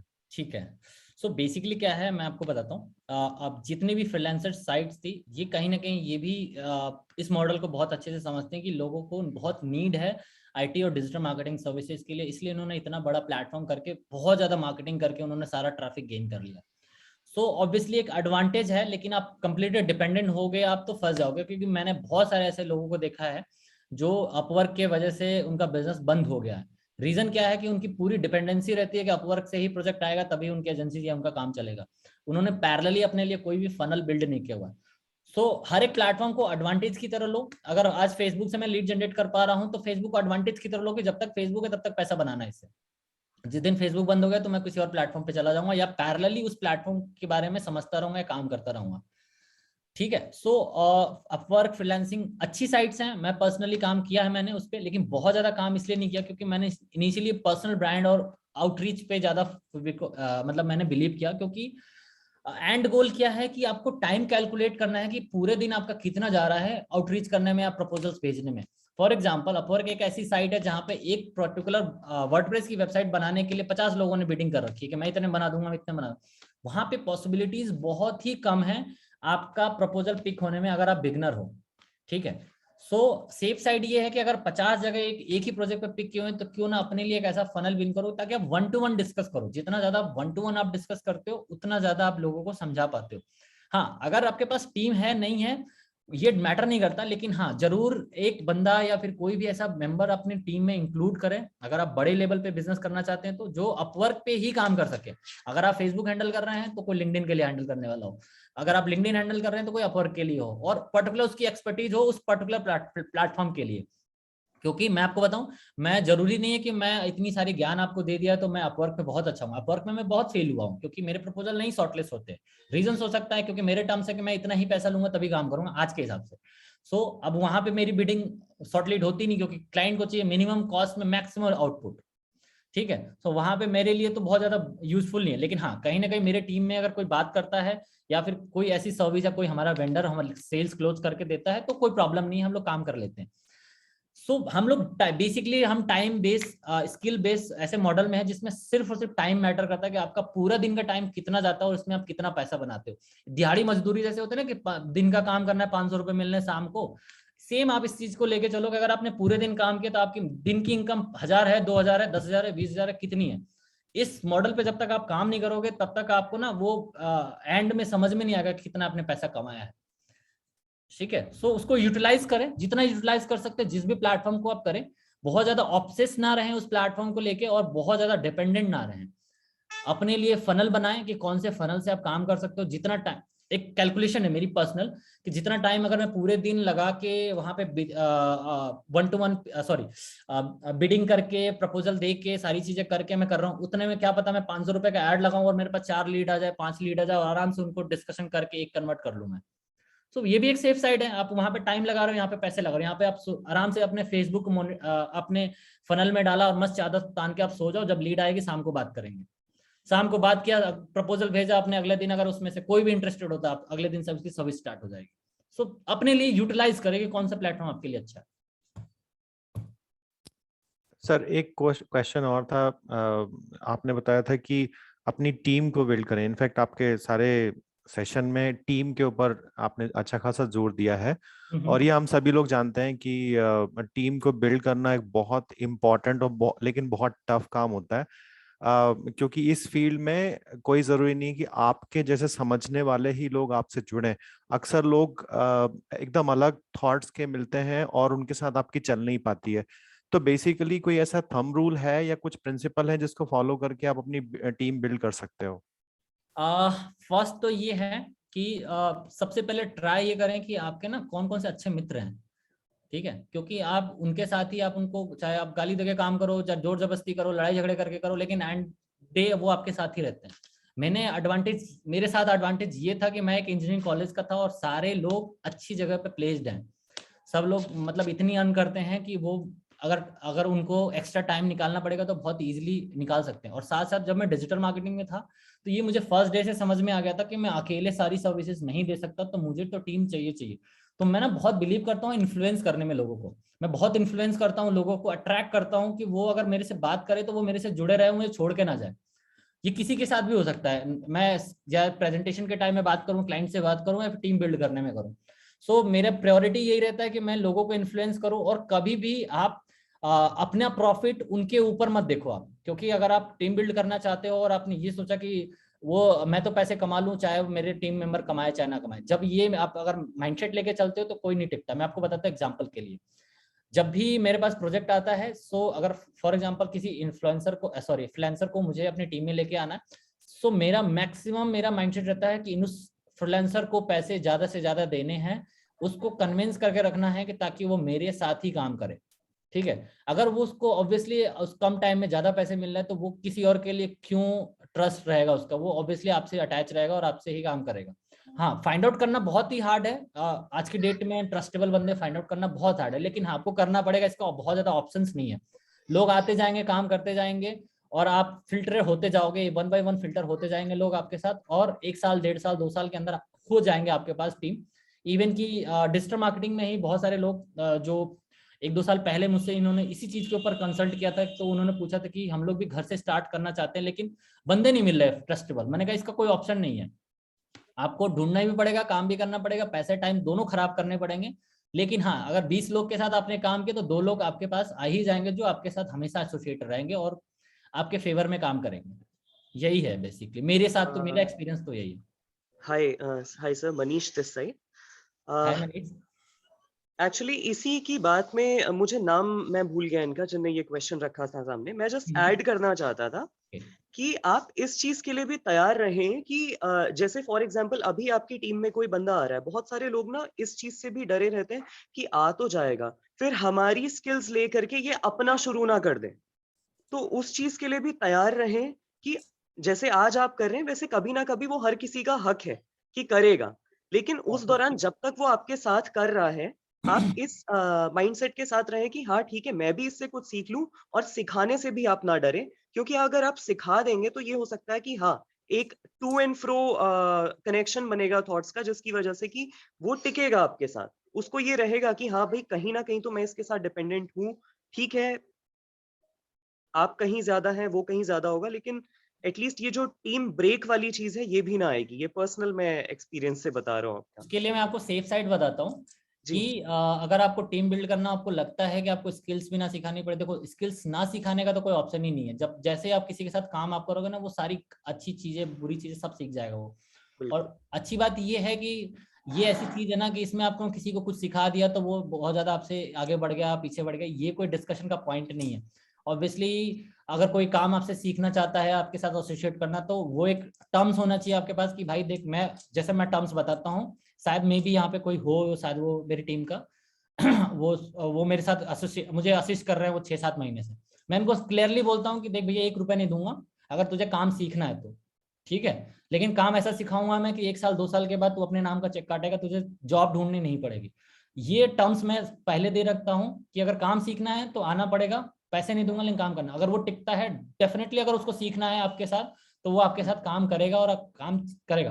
पैरेलली आप उनके लिए उसके स्किल्स और उसके बिहेवियर या फिर उसके एज अ पर्सन जो भी आप जज करते हो, उसके हिसाब से उसकी फाइनेंशियल प्लानिंग भी आपकी जिम्मेदारी पड़ जाती है। अगर कोई बंदा आपके साथ काम कर रहा है और आपने उसको, ठीक है, आपने अगर फ्री टर्म्स पे भी अगर रखा है, तो 2 महीने 1 महीने के बाद आपको सोचना पड़ेगा कि उसके जेब में कितना पैसा जाना चाहिए ताकि वो फिर नेक्स्ट 3 महीने 6 महीने आपके साथ रहे।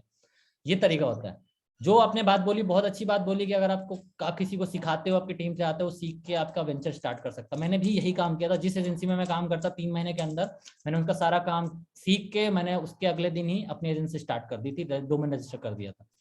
सो वो कंट्रोल नहीं किया जा सकता है किसी भी तरीके से कि आप कहीं काम करते हैं, कोई आपसे काम सीखता है, करता है, तो वो आपसे सीख के अपनी वेंचर स्टार्ट नहीं कर सकता। सिर्फ माइंडसेट ये होनी चाहिए कि काम इतना ज्यादा है मार्केट में कि अगर आप ढंग से आप काम करते हो, सारे दुनिया के डिजिटल मार्केट और आईटी कंपनीज मिलकर भी काम करे तो काम खत्म नहीं होगा।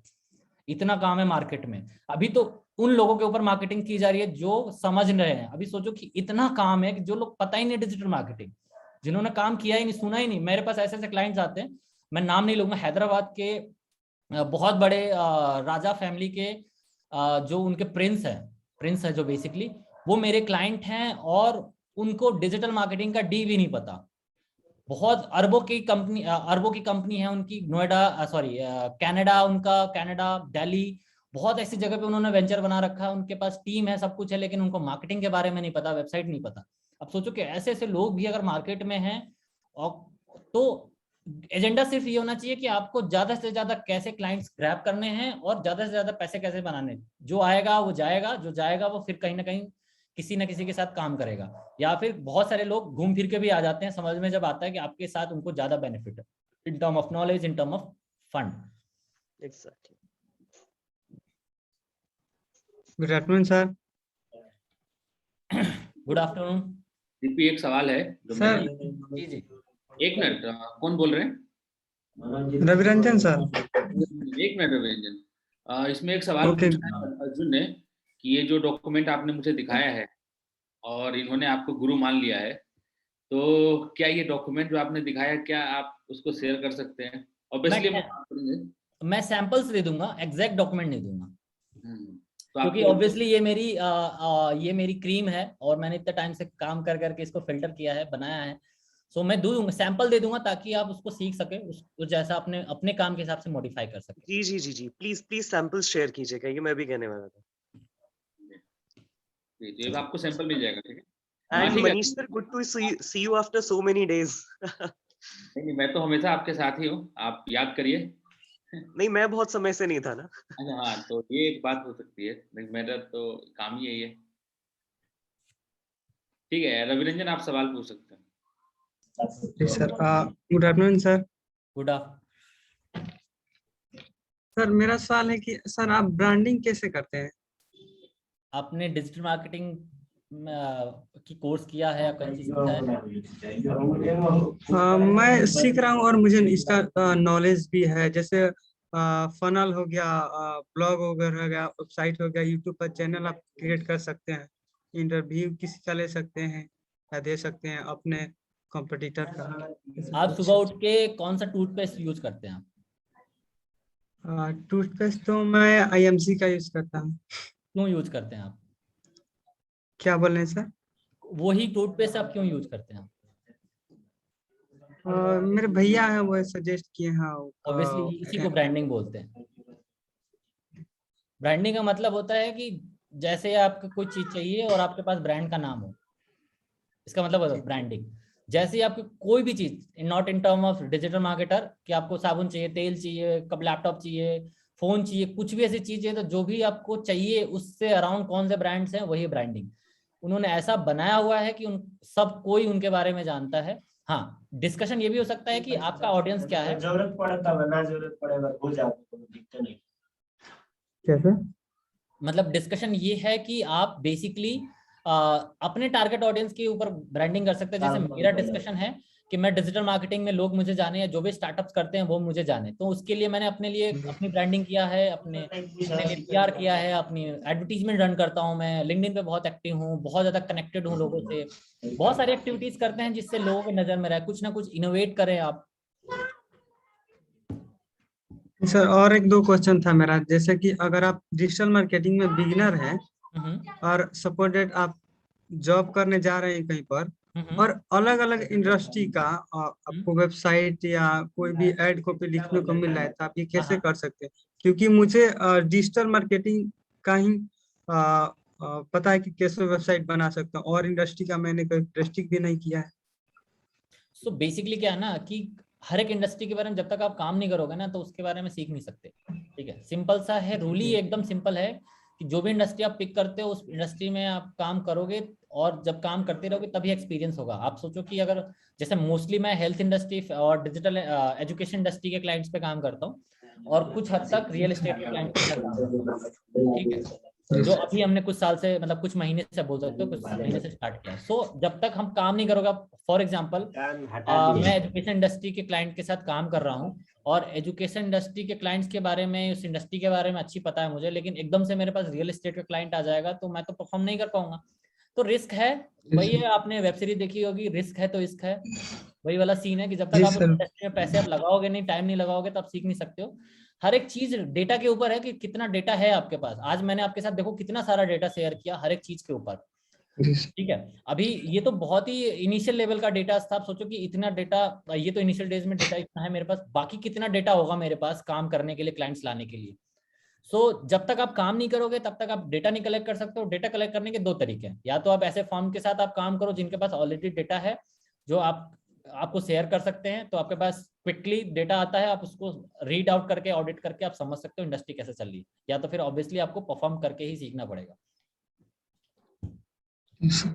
और सर मेरा एक दो क्वेश्चन है कि जैसे अगर आप एजेंसी बिल्ड कर रहे हैं, तब कैसे ये कर पाएगी अपने जो टीम है, उनको कैसे क्लियर कर पाएंगे कि अगर कोई कंटेंट राइटर है तब बढ़िया से कंटेंट लिख रहा है, ग्राफिक जो बना रहा है, बनता है, ये आपकी रिस्पॉन्सिबिलिटी होगी कि आपकी अंडरस्टैंडिंग क्या है क्लाइंट्स को लेके। फॉर एग्जांपल, अगर मैं एक क्लाइंट हूं और मेरा कोई इंस्टीट्यूट है, फॉर एग्जांपल मैं जावा के बारे में पढ़ाता हूं, ठीक है, मैं अगर आपके पास आता हूं तो ऑब्वियसली आपके पास कुछ ना कुछ काम होगा, वो काम आप मुझे शेयर करोगे, तो वो स्टैंडर्ड, वो काम देख के मैं समझ पाऊंगा कि क्या ये लोग मेरा काम कर पाएंगे नहीं कर पाएंगे। ये आपके ऊपर डिपेंड करता है कि आप इंडस्ट्री का स्टैंडर्ड देख के अपने टीम जो है उस वैसी टीम आप बना पाते हो नहीं बना पाते हो, उतनी स्किल्ड टीम लेके आते हो नहीं आते हो, या फिर अगर टीम नहीं भी लेके आते हो, जो भी आपके पास टीम है उनको कितना ज्यादा आप सिखा पाते हो कि वो ऐसा काम करना स्टार्ट कर दो। सर आप ये सब कैसे पूरे चीजें कर पाते हैं? सब चीज तो सब चीजें सीखना एक इंसान के लिए पॉसिबल है इसमें? पॉसिबल है, जैसे एड कॉपी पॉसिबल है। मैं खाना भी बनाता हूँ, मैं पेंटिंग्स भी करता हूँ, मैं डिजिटल मार्केटिंग में भी हूँ, मैं डेवलपमेंट भी समझता हूँ, मैं सेल्स भी कर रहा हूँ, मैं ब्रांडिंग भी कर रहा हूँ, सब कुछ आता है मुझे। ये सारा गेम है ऑब्जर्वेशन का, क्या आप ऑब्जर्व करते हैं, क्या आपका इंटरेस्ट है और उसको सीखने में आपका क्या फायदा है। ठीक है, जरूरी नहीं है कि आपको सारी स्किल्स आनी चाहिए, लेकिन स्किल्स की समझ होनी चाहिए। मैंने बोला था बीच में कि समझ होनी चाहिए, जरूरी नहीं कि सारी चीजें आप कर लो। हाँ, कोई बाय बर्थ थोड़ा सा होता है कि उसका ना ऑब्जर्वेशन लेवल अलग होता है। मे भी हो सकता है कि मेरा ऑब्जर्वेशन है कि मैं चीजों को जल्दी से समझ पाता हूँ, उस पर काम कर पाता हूँ। लेकिन ऐसा नहीं है कि आपको कोई स्किल्स नहीं है तो आप काम नहीं कर सकते, आगे नहीं बढ़ सकते। मैं कॉलेज डेज में बहुत ही वाहियात लड़का था, मतलब मुझे कुछ नहीं आता था। ठीक है, मैं काम करता था लेकिन पढ़ाई बिल्कुल नहीं करता था। कुछ भी ऐसी बहुत ज्यादा एक्स्ट्रा ऑर्डिनरी स्किल्स नहीं थे मेरे पास कि मुझे जॉब मिल सके। इवन कि 500 की भी जॉब मिलना मेरे लिए बहुत बड़ी बात थी। 5000 6000 जॉब ऑफर किए जाते थे मुझे। ठीक है, सो जब तक आप काम नहीं करोगे अपने स्किल्स के ऊपर, तब तक आप नहीं एक्सपेक्ट कर सकते हो कि मुझे अच्छी सैलरी मिले। अपने उसी कॉलेज में मेरे साथ के जो दोस्त थे वो 10 लाख 20 लाख के पैकेजेस पे जाते थे और मुझे 5000 की नौकरी नहीं मिली थी। तो डिफरेंस क्या है? स्किल्स का डिफरेंस है। उनकी स्किल्स, उनका मेंटल लेवल, उनका प्रेजेंटेशन लेवल, सब कुछ इतना स्ट्रांग है कि कंपनी उनको प्रेफर कर रही है, मुझे नहीं। सो काम करना है तो अब अगर आपको कमाना है पैसे तो आपको स्किल्स पे काम करना पड़ेगा। अगर मैंने आज इतनी सारी चीजें कहानी बता रहा हूँ मैं, तो ऑब्वियसली मैंने इतना काम किया होगा कि 5000 की जॉब नहीं मिलती थी मुझे और मैं 1 घंटे का 5000 चार्ज कर सकता हूँ क्लाइंट्स का, सिर्फ बात करने का। तो यही है सॉल्यूशन, काम करने के अलावा और कोई सॉल्यूशन ही नहीं है। सर आप ट्रेनिंग वगैरह भी कुछ देते हैं? आपका यूट्यूब चैनल वगैरह कुछ ऐसा नहीं, जिससे आपके द्वारा कुछ रवि रंजन, जी सर। 1 मिनट, आपने काफी सारा सवाल पूछ लिया, बाकी लोग भी वेट कर रहे हैं। हाँ, थोड़ा सा हाँ। बाकी लोग को भी आप चांस दे दो, ठीक है? जी सर, ओके। मैं तो और भी अभी Hello, sir. Salim this side. Hello Salim. So, what are the various methods to generate leads for digital marketing services without running any paid ads? बिना पेड एड्स किए सिर्फ आउटरीच ही एक जरिया है जिससे आप कर सकते हो। 1-to-1 आप लोगों से कनेक्ट हो, लोगों की प्रोफाइल, जैसे मैंने आपको बताया लिंक्डइन का वो सबसे सेफ साइड है, बिना पैसे खर्च किया आराम से आप लीड जनरेट कर सकते हो। उससे अच्छा प्लेटफॉर्म नहीं है। सलीम, आपने पूरा सेमिनार सुना है, आपने वेबिनार? Yes, sir. तो इसमें डीपी ने बताया है कि किस तरह हाँ से। सर ने बताया था, बट मैं और भी मेथड जानना चाहता था। और मेथड से बता रहा हूँ, जैसे कि कोई भी प्लेटफॉर्म से ना वहाँ पे प्रोफाइल शॉर्टलिस्ट करना, उस प्रोफाइल को आउटरीच करना ही एक फ्री मेथड है। बाकी आपको अच्छा लगता है कि एसईओ पे रैंक करा के आप अपनी वेबसाइट को लीड जनरेट कर सकते हो, डेफिनेटली आप करो। हाँ, कुछ साल में हो जाएगा, 4-5 साल में शायद रैंक, तो शायद आपके पास लीड आए, लेकिन उस 4-5 साल के लिए आप वेट नहीं कर सकते हो। तो आउटरीच ही एक सहारा है बिना पैसे खर्च किए। आउटरीच करो, फ्री सर्विसेज दो, आस पड़ोस देखो कि कौन कौन से लोग आपके बिजनेस करते हैं। जैसे मेरे बहुत सारे सर्कल्स में लोग बिजनेस स्टार्ट किया था उसी टाइम पे, सबको फ्री कंसल्टिंग देता था, फ्री में बैठ के वेबसाइट बनाता था, उनके लिए डिजाइन करता था, सोशल मीडिया कंटेंट बनाता था। तो धीरे धीरे इसी तरीके से लीड जनरेट होती है। जब फॉर एग्जांपल आज मनीष सर हैं, अगर उनको ये इंस्टीट्यूट चला रहे हैं, तो अगर मैंने इनके यहाँ सेशन लिया या फिर ये किसी तरीके से मेरे तक पहुंचते हैं, उनको चाहिए कि यार डीपी से कुछ सीखना है या फिर इनसे अपने इंस्टीट्यूट को ग्रो करने के लिए कुछ कंसल्टिंग लेनी है, तो ऑब्वियसली किसी ना किसी तरह तो मैं इनसे बात करूं या फिर ये मुझे से बात करे, तभी तो मैं सर्विस पिच कर सकता हूं या फिर मुझे रिक्वायरमेंट दे सकते हैं। सो सिर्फ डिस्कशन ही एक जरिया है जिसके थ्रू आप B2B क्लाइंट्स को क्रैक कर सकते हो। अब वो डिस्कशन को स्टार्ट करने के लिए फ्री मेथड है, पेड मेथड है, वो आपके ऊपर डिपेंड करता है कि कौन से प्लेटफॉर्म को कैसे यूटिलाइज करते हो। जैसे यहाँ पे फ्रीलांसिंग के बारे में बोला है, फ्रीलांसिंग साइट्स के बहुत अच्छा सोर्स है फ्री में लीड जनरेट करने का, लेकिन स्ट्रगल भी बहुत है, टाइम भी बहुत चाहिए। अगर आप कर सकते हो तो करो। मेरा जैसे मैं हूँ कि मैं टाइम ज्यादा बचाता हूँ, पैसे ज्यादा इन्वेस्ट करता हूँ, क्योंकि आज इस स्टेज पे हूँ कि मैं पैसे खर्च करके लीड जनरेट कर सकता हूँ। शायद वो स्टेज आपका आ जाएगा, आपका भी। तो वो आप देखो कि अपने हिसाब से कि क्या आप बेस्ट कर सकते हो, किस तरीके से बेस्ट तरीके से आप टाइम पैसा लगा के आप बड़े क्लाइंट्स को चेज कर सकते हो।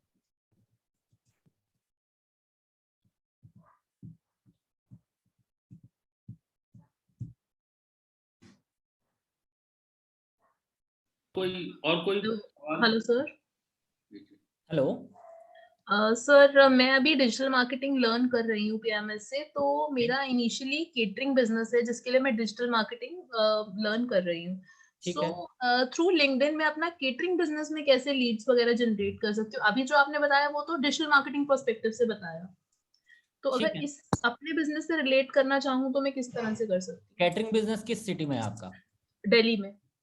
सो पहली बात तो ये देखें कि दिल्ली में कितनी कंपनियां कैटरिंग बिजनेस में हैं, उसकी लिस्ट बनाओ आप। सबसे आसान तरीका है, उसकी लिस्ट बनाओ कि कौन कौन सी कंपनियां हैं और कितने साल से वो कर रही हैं। ऑडिट करो आप उनको कि वो उनकी प्रेजेंस क्या क्या है, कहाँ पे कितना उन्होंने काम किया है। अगर एग्जांपल के लिए बता रहा हूँ, अगर मान लो कि कोई कैटरिंग बिजनेस का फाउंडर है, बहुत लिंक्डइन पे एक्टिव है और उसका सिर्फ बिजनेस ही कैटरिंग का ही है और कोई बिजनेस नहीं है, तो आप थोड़ा सा प्रेडिक्ट कर सकते हो कि वो जरूर कहीं लिंक्डइन का यूटिलाइज करके अपना बिजनेस ग्रो कर रहा होगा। ठीक, ऑडिट करो आप। प्लस साथ में अगर आप दिल्ली में हैं तो अब दिल्ली थोड़ा सा कॉम्प्लिकेटेड है बिजनेस करने के लिए, धीरे धीरे और कॉम्प्लिकेटेड हो रहा है। इसके पीछे रीजन ये है कि बहुत सारे एंटरप्रेन्योर्स निकल रहे हैं, बहुत सारी कंपनीज निकल रही हैं, तो सब सेम मार्केटिंग कर रहे हैं, सेम प्लेटफॉर्म यूज कर रहे हैं, तो कंपटीशन बढ़ रहा है। लेकिन हाँ, ऑब्वियसली अगर आप ऐसी सिटी में हो और ऐसी जगह में हो जहाँ पे आप ऑर्गेनिकली तरीके से लिंक्डइन किसी प्लेटफॉर्म को यूटिलाइज कर सकते हो, तो वहाँ के लोगों को फाइंड आउट अप करो। ठीक है, कि आप कैटरिंग सर्विसेज, ये भी तो देखना पड़ेगा ना, आप कैटरिंग सर्विसेज किसको दे रहे हो, आप स्कूल्स को दे रहे हो, शादी में दे रहे हो आप, या फिर किसी फंक्शन में दे रहे हो, कहाँ पे आप कैटरिंग बिजनेस आप अपना प्रमोट करना चाहते हो। फॉर एग्जांपल अगर आप वेडिंग के लिए प्रमोट करते हो लिंक्डइन पे, आप बिल्कुल भी नहीं जाओ, क्योंकि वेडिंग क्लाइंट्स नहीं मिलेंगे आपको जो कैटरिंग सर्विसेज आपकी ले। ठीक है, उसके लिए आप इवेंट वाली कंपनी से कोलैब करो, ये जितनी भी इवेंट वाली कंपनीज हैं पता करो, उनसे रिलेशनशिप बिल्ड करो लिंक्डइन के थ्रू। जैसे मैं अगर इवेंट की एक कंपनी चलाता हूँ तो मेरे से लिंक्डइन पे आप रिलेशनशिप मेंटेन करो, आप बनाओ आप। उसके बाद आप मुझे पिच करो कि सर आपके पास कोई अगर काम हो कैटरिंग का, आपके पास कोई क्लाइंट हो, कुछ भी हो, आप मुझे कंसीडर आप कर सकते हो, मैं आपको बेस्ट सर्विस प्रोवाइड करूंगी, और जो भी कॉस्ट आप बोलो। इस तरीके से आप रिलेशनशिप जैसे बिल्ड करोगे तो नेटवर्क बिल्ड हो जाएगा आपका। तो ये सारे इस तरीके से आपके लिए एक चैनल बन जाएंगे, और वो लोग कहीं ना कहीं किसी के पास काम आएगा तो वो आपको कंसीडर करना स्टार्ट करेंगे, अगर आपको पैसे नहीं खर्च करने तो। बाकी तो बहुत तरीके हैं। All right, thank you sir. Anyone else?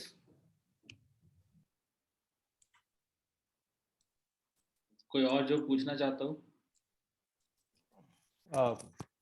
एक क्वेश्चन और मेरे दिमाग में आ रहा था। सर ये हम लोग जैसे एक जर्नी होती है, एक फ्रीलांसर से मूव होकर के हम लोग अपनी डिजिटल एजेंसी एस्टेब्लिश करते हैं, देन प्रोबेबली एक लार्ज स्केल कंपनी कर सकते हैं। बट इसका कोई और लेवल है जिसको हम लोग अचीव कर सकते हैं? क्योंकि I was just having a conversation with Pranav sir, so उन्होंने मेंशन किया कि एक पीआर एजेंसी का एक लेवल होता है जिसको अचीव करते हैं, जो कि फिर मीडिया में बहुत मतलब काम करते हैं। तो मतलब ये जर्नी है क्या? थोड़ा कंफ्यूज हूँ उसको लेके। किस चीज को, डिजिटल मार्केटिंग सर्विसेज को ही लेके, या फिर आप जैसे नहीं, जैसे आपने एजेंसी स्टार्ट किया, एजेंसी स्टार्ट करने के 2 या 5 साल के बाद में आप कहाँ इसको लेके जाना चाहोगे? मैं आपको ऑनेस्टली से अगर बताऊं तो एजेंसी स्टार्ट करने का सिंपल सा रीजन ये था कि मेरे पास एक कंपनी का टैग हो। मैं इसके पीछे कहानी ये है कि जब मैं एज ए फ्रीलांसर काम करता था तो लोग मुझे तवज्जो नहीं देते थे, उनको लगता था अरे कोई ऐरा गैरा फ्रीलांसर है, कुछ भी बता रहा है। ठीक है, सो जब छोटी छोटी चीजें ना आपकी चीजों को ना बहुत ही अच्छा पोर्ट्रे करती है।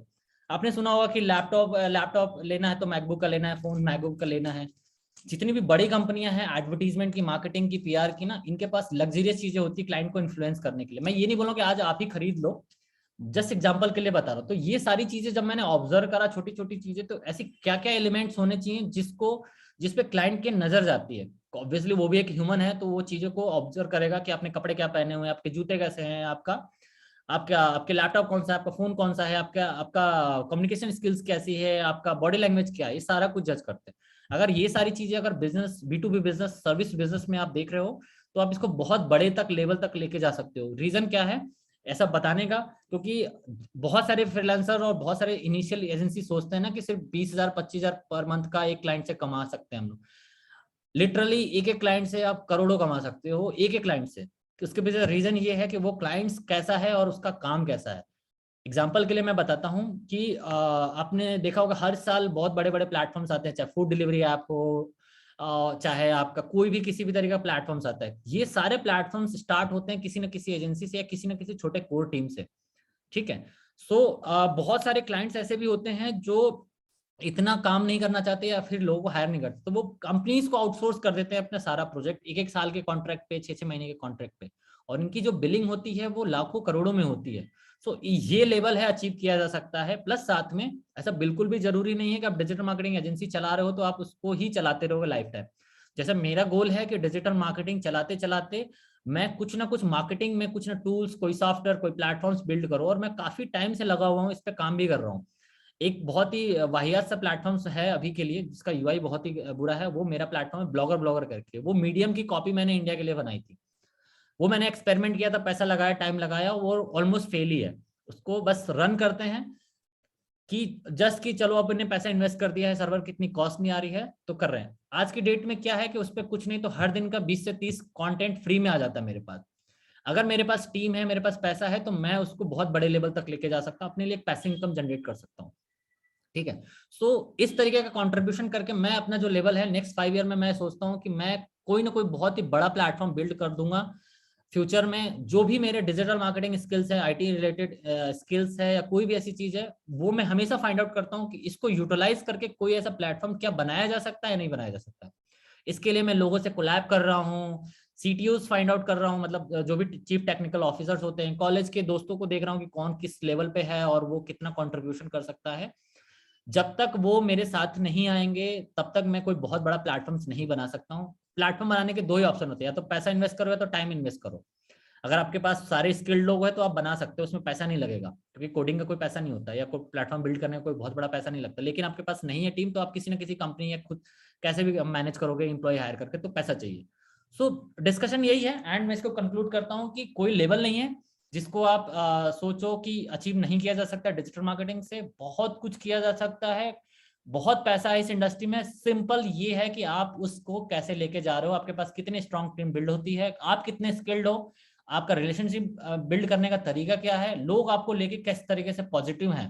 मतलब मैं आपको बताऊं, मेरा कोई भी क्लाइंट ये नहीं बोलता कि डीपी आपने पैसे बर्बाद कर दिए, कि उसके पीछे रीजन ये है कि मैं कंसल्ट करता हूं, बहुत अच्छा समझाने की पूरी कोशिश करता हूं जितनी मेरी कैपेबिलिटी है, मेरी टीम की कैपेबिलिटी है। तो क्लाइंट्स का अगर प्रॉफिट नहीं भी होता है तो वो पॉजिटिव रहता है आपको लेके कि चलो एटलीस्ट डीपी ने मेहनत तो किया। सो ये भी एक मॉडल है, काम करने का तरीका है। अब मैं इसी चक्कर में इसी तरीके से लेके मैं, अब पहले हम 10,000 5,000 के क्लाइंट चेज करते थे, आज लाखों के क्लाइंट चेज करते हैं। अब सोचो कि उसी टाइम फ्रेम में हमारे पास ज्यादा पैसे आते हैं, हमारी इनकम ज्यादा है।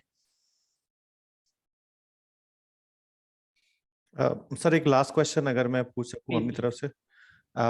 हमने बात करी एजेंसी की और खुद से काम करने की, हमने जॉब पे बहुत ज्यादा बात नहीं करी कि अगर हम लोग जितने बच्चे हैं यहाँ पे, मैं तो खुद वर्किंग प्रोफेशनल, अपनी एजेंसी भी हम लोग रन करते हैं, लेकिन अगर मान लीजिए कोई भी कुछ फुल टाइम प्रोफेशन के तौर पे एक कंपनी में जॉब करना चाहे, ठीक है, तो कितना वो कमा सकता है? क्योंकि मैं खुद सॉफ्टवेयर इंडस्ट्री से आता हूँ, मैं देखता हूँ कि एक बंदा जो फुल स्टैक इंजीनियर है, एक बंदा जो एनालिटिक्स में गया हुआ है, उसकी सैलरी और एक डिजिटल मार्केटिंग बंदे की एजेंसी में सैलरी में बहुत जमीन आसमान का फर्क है। आज भी डिजिटल मार्केटियर जो है किसी कंपनी में बहुत ज्यादा पे नहीं किए जाते एज ए सैलरी के तौर पे। ठीक है, बताता हूँ मैं क्यों।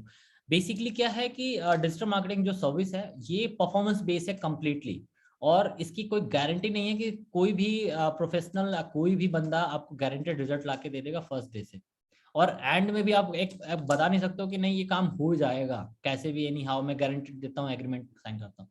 आईटी सर्विसेज में सबसे अच्छी बात ये है कि जो भी विजुअल सोचा जा सकता है वो बनाया जा सकता है। एक गारंटेड वर्क है कि हाँ ये इस तरीके की लाइंस लिखनी है तो हो जाएगा, इसलिए उनकी पे आउट ज्यादा है। क्योंकि ऑब्वियसली अगर किसी भी चीज की कॉस्ट 100 रुपए है और उसको फुलफिल किया जा सकता है, उसको जस्टिफाई किया जा सकता है, तो ऑब्वियसली सामने वाला प्रोफेशनल या फिर जॉब में है या किसी भी चीज में है वो ज्यादा मांग सकता है या फिर उसके अराउंड मांग सकता है। डिजिटल मार्केटिंग में अभी भी प्रोफेशनल्स फेल हो रहे हैं, इसके पीछे रीजन ही यही है कि वो अपनी स्किल्स को जस्टिफाई नहीं कर पा रहे हैं। जो जस्टिफाई कर रहे हैं वो जॉब नहीं कर रहे हैं। आप इसको समझो, जो जस्टिफाई कर पाएंगे वो जॉब बिल्कुल भी नहीं करेंगे। जैसे मैं जस्टिफाई किया कि मैं काम कर सकता हूँ, मेरी स्किल्ड है और मुझे 10-10, 20-20, 30 हजार के लिए फाइट नहीं करना है, मुझे लाखों में खेलना है, जाना है करोड़ों में। जस्टिफाई किया मैंने, उस चीज के ऊपर काम किया, तो आज मैं अपने हिसाब से पे कर रहा हूँ अपने आप को। लेकिन अभी भी बहुत सारे यहाँ पे लोग हैं, ऑब्वियसली बिगनर्स हैं मैक्सिमम यहाँ पे लोग डिजिटल मार्केटिंग में, और वो अगर जॉब में जाना चाहते हैं, सिंपल रूल है कि आप नेक्स्ट 3 साल 4 साल के अंदर अगर जॉब में आप 1 लाख रुपए 1.5 लाख रुपए से ज्यादा अर्न नहीं कर सकते हो पर मंथ का, मैक्सिमम ये एक थ्रेशोल्ड है दिल्ली एनसीआर जैसी जगह में। अगर आप यूएस चले जाते हो या फिर किसी बड़ी कंट्री चले जाते हो, वहां पे डिमांड है इस चीज की, जॉब में भी काफी अच्छा पे आउट देते हैं। मेरे पर्सनल काफी दोस्त हैं जो एजेंसी में काम नहीं कर रहे हैं और फुल टाइम डिजिटल मार्केटर है, उनकी जो पे आउट्स है 3-4 साल एक्सपीरियंस वाले 1.5-2 लाख रुपए महीने का अर्न कर रहे हैं। सो सारा गेम है स्किल्ड के ऊपर और एटीट्यूड के ऊपर कि आप अपना एटीट्यूड किस तरीके से लेके चल रहे हो। हाँ, पैसा नहीं है इस इंडस्ट्री में जॉब में, लेकिन और भी तरीके हैं पैसे कमाने का। अगर आपको जॉब में ही सक्सेसफुल होना, तब बड़ी कंपनियों को चेस करो आप। बड़ी कंपनी इन द सेंस कि आप जोमेटो के मार्केटिंग टीम में पहुंच जाओ, ओला के मार्केटिंग टीम में पहुंच जाओ, तब जाके समझ में आएगा कि हाँ जॉब में अपने पैसे कमा रहे हो आप। या फिर किसी भी बड़े फॉर्म में आप पहुंच जाओ जहाँ पे एटलीस्ट सैलरी देने में कंजूसी ना करे फाउंडर।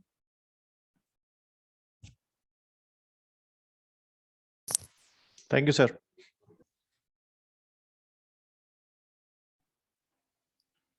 और कोई? चलिए डीपी, तो फिर आई होप सबका क्वेश्चन हो चुका है। तो आज के लिए हम लोग इतना ही सेशन रखते हैं। ये सेशन रिकॉर्ड हो चुका है, तो जिस किसी को भी चाहिए होगा वो हमारे टीम से वो कंसल्ट कर सकता है और इस वीडियो को फिर से दोबारा देख सकता है। आपको बहुत इम्पोर्टेंट इन्फॉर्मेशन मिली होगी, आई होप सो, क्योंकि डायरेक्टली इंडस्ट्री के एक्सपर्ट को हमने बुलाया जो कि जो काम करते हैं वो आपके साथ शेयर किया। तो आई थिंक कि ये एक लाइफ चेंजिंग हो सकती है यहाँ पे जितने भी लोगों ने सुना है। और रही बात जॉब की, जो आप पूछ रहे थे कि जॉब का क्या कंसर्न है, क्योंकि यहाँ पे सबका कंसर्न जॉब का भी था। ये हमने एक एक्स्ट्रा एड ऑन किया है, जो हिडन स्किल्स होते हैं। बहुत सारे लोग यहाँ पे हैं जिनके हिडन स्किल्स हैं, उसको स्पार्क करने के लिए हमने ये सेशन ऑर्गेनाइज किया कि चलो इसको करते हैं। बट जॉब के लिए आप कंसर्न मत हुई, जॉब के लिए हमारा एक अलग मॉड्यूल होगा, एक अलग से उसके लिए एक अलग सेशन होगा, जिसमें कि हम लोग बताएंगे किस तरह से जॉब को आप चेस कर सकते हो। यहाँ पे जो आपके आसपास के जो लोग हैं उनको आप देखते हो कि उनको सैलरी कम मिल रही है या फिर, तो वो उसके लिए वो जिम्मेदार है। ऐसा नहीं है, इतनी बड़ी कंपनियां चल रही हैं डिजिटल मार्केटिंग के अंदर, सारी सारी डिजिटल मार्केटिंग ही कंपनी आज के डेट में डिजिटल एजेंसी लिखती है, चाहे वो जोमेटो डिजिटल प्लेटफॉर्म है। ये बहुत सारे टर्म्स आ गए हैं, आप उनका ऑफलाइन मॉडल तो देखते ही हो, लेकिन वो जब मोबाइल पे आ जाते हैं, जब कोई ऐप बेस्ड कंपनी आ जाती है, तो सारा का सारा खेल डिजिटल मार्केटिंग का ही हो जाता है। वहां तक पहुंचने के लिए जो जद्दोजहद है वो थोड़ा डिफिकल्ट है, वो हर किसी के बस की नहीं होती। इसलिए आप अपने आसपास देख पा रहे हो कि सब आपके आसपास के लोग भले ही नहीं, लेकिन जो वहां तक पहुंच गया है, जब आप उससे पूछोगे तो शायद बहुत बड़ी चीज है डिजिटल मार्केटिंग आज के डेट में। एक डिजिटल मार्केटिंग एक कॉमन टर्म लोगों ने इस्तेमाल कर लिया है, बट ऐसा नहीं है। ये एक अपने आप में एक बहुत बड़ा टर्म है सबके लिए। अपने आपको टॉप लेवल पे जाना होगा। ये किसी यूनिवर्सिटी में नहीं पढ़ाया जाता, ये किसी कॉलेज में नहीं है किसके लिए आपको डिग्री मिल गई और कोई कंपनी आकर के आपको हायर कर लेगी शुरू में ही 10 लाख के पैकेज पे। ये ऐसा नहीं है यहाँ पे। थोड़ा सा यहाँ पे ये प्रॉब्लम है, बट हाँ, 1 साल 2 साल काम करने के बाद जब आप मैच्योर हो जाते हो, जब आपको तराश लिया जाता है, तो मार्केट आपके लिए ओपन है। आप जितना चाहो उतना ले सकते हो। आप naukri.com पे जाके सर्च कर सकते हैं कि क्या सैलरी अभी ऑफर करते हैं डिजिटल मार्केटिंग को, ये बैजूज हैं या फिर फ्लिपकार्ट है या जोमेटो, ये जो भी डिजिटल प्लेटफॉर्म आज के डेट में जितने भी स्टार्टअप्स आ रहे हैं, मैं उनकी बात कर रहा हूँ। और हर किसी को आज के डेट में चाहिए डिजिटल मार्केटर, तो डोंट वरी अबाउट इट। ये बहुत माइनर सी चीज है जो कि समय के साथ बीत जाती है, तो इसके लिए आप चिंता ना करें। तो इसके लिए एक अलग सेशन हम लोग रखेंगे जहाँ पे आपके इस कंफ्यूजन को भी दूर करेंगे कि क्यों ऐसा होता है। ये तो कोई दिक्कत नहीं है, ठीक है। तो आज के लिए इतना ही रखते हैं हम लोग। फिर हम लोग नेक्स्ट सेशन में नेक्स्ट वीक में कुछ और हम लोग प्लान करेंगे, और आई होप कि आप लोगों ने एंजॉय किया होगा। Thank you DP, thank you for joining. Thank you. Okay, bye bye. Bye everyone. Thanks sir, bye.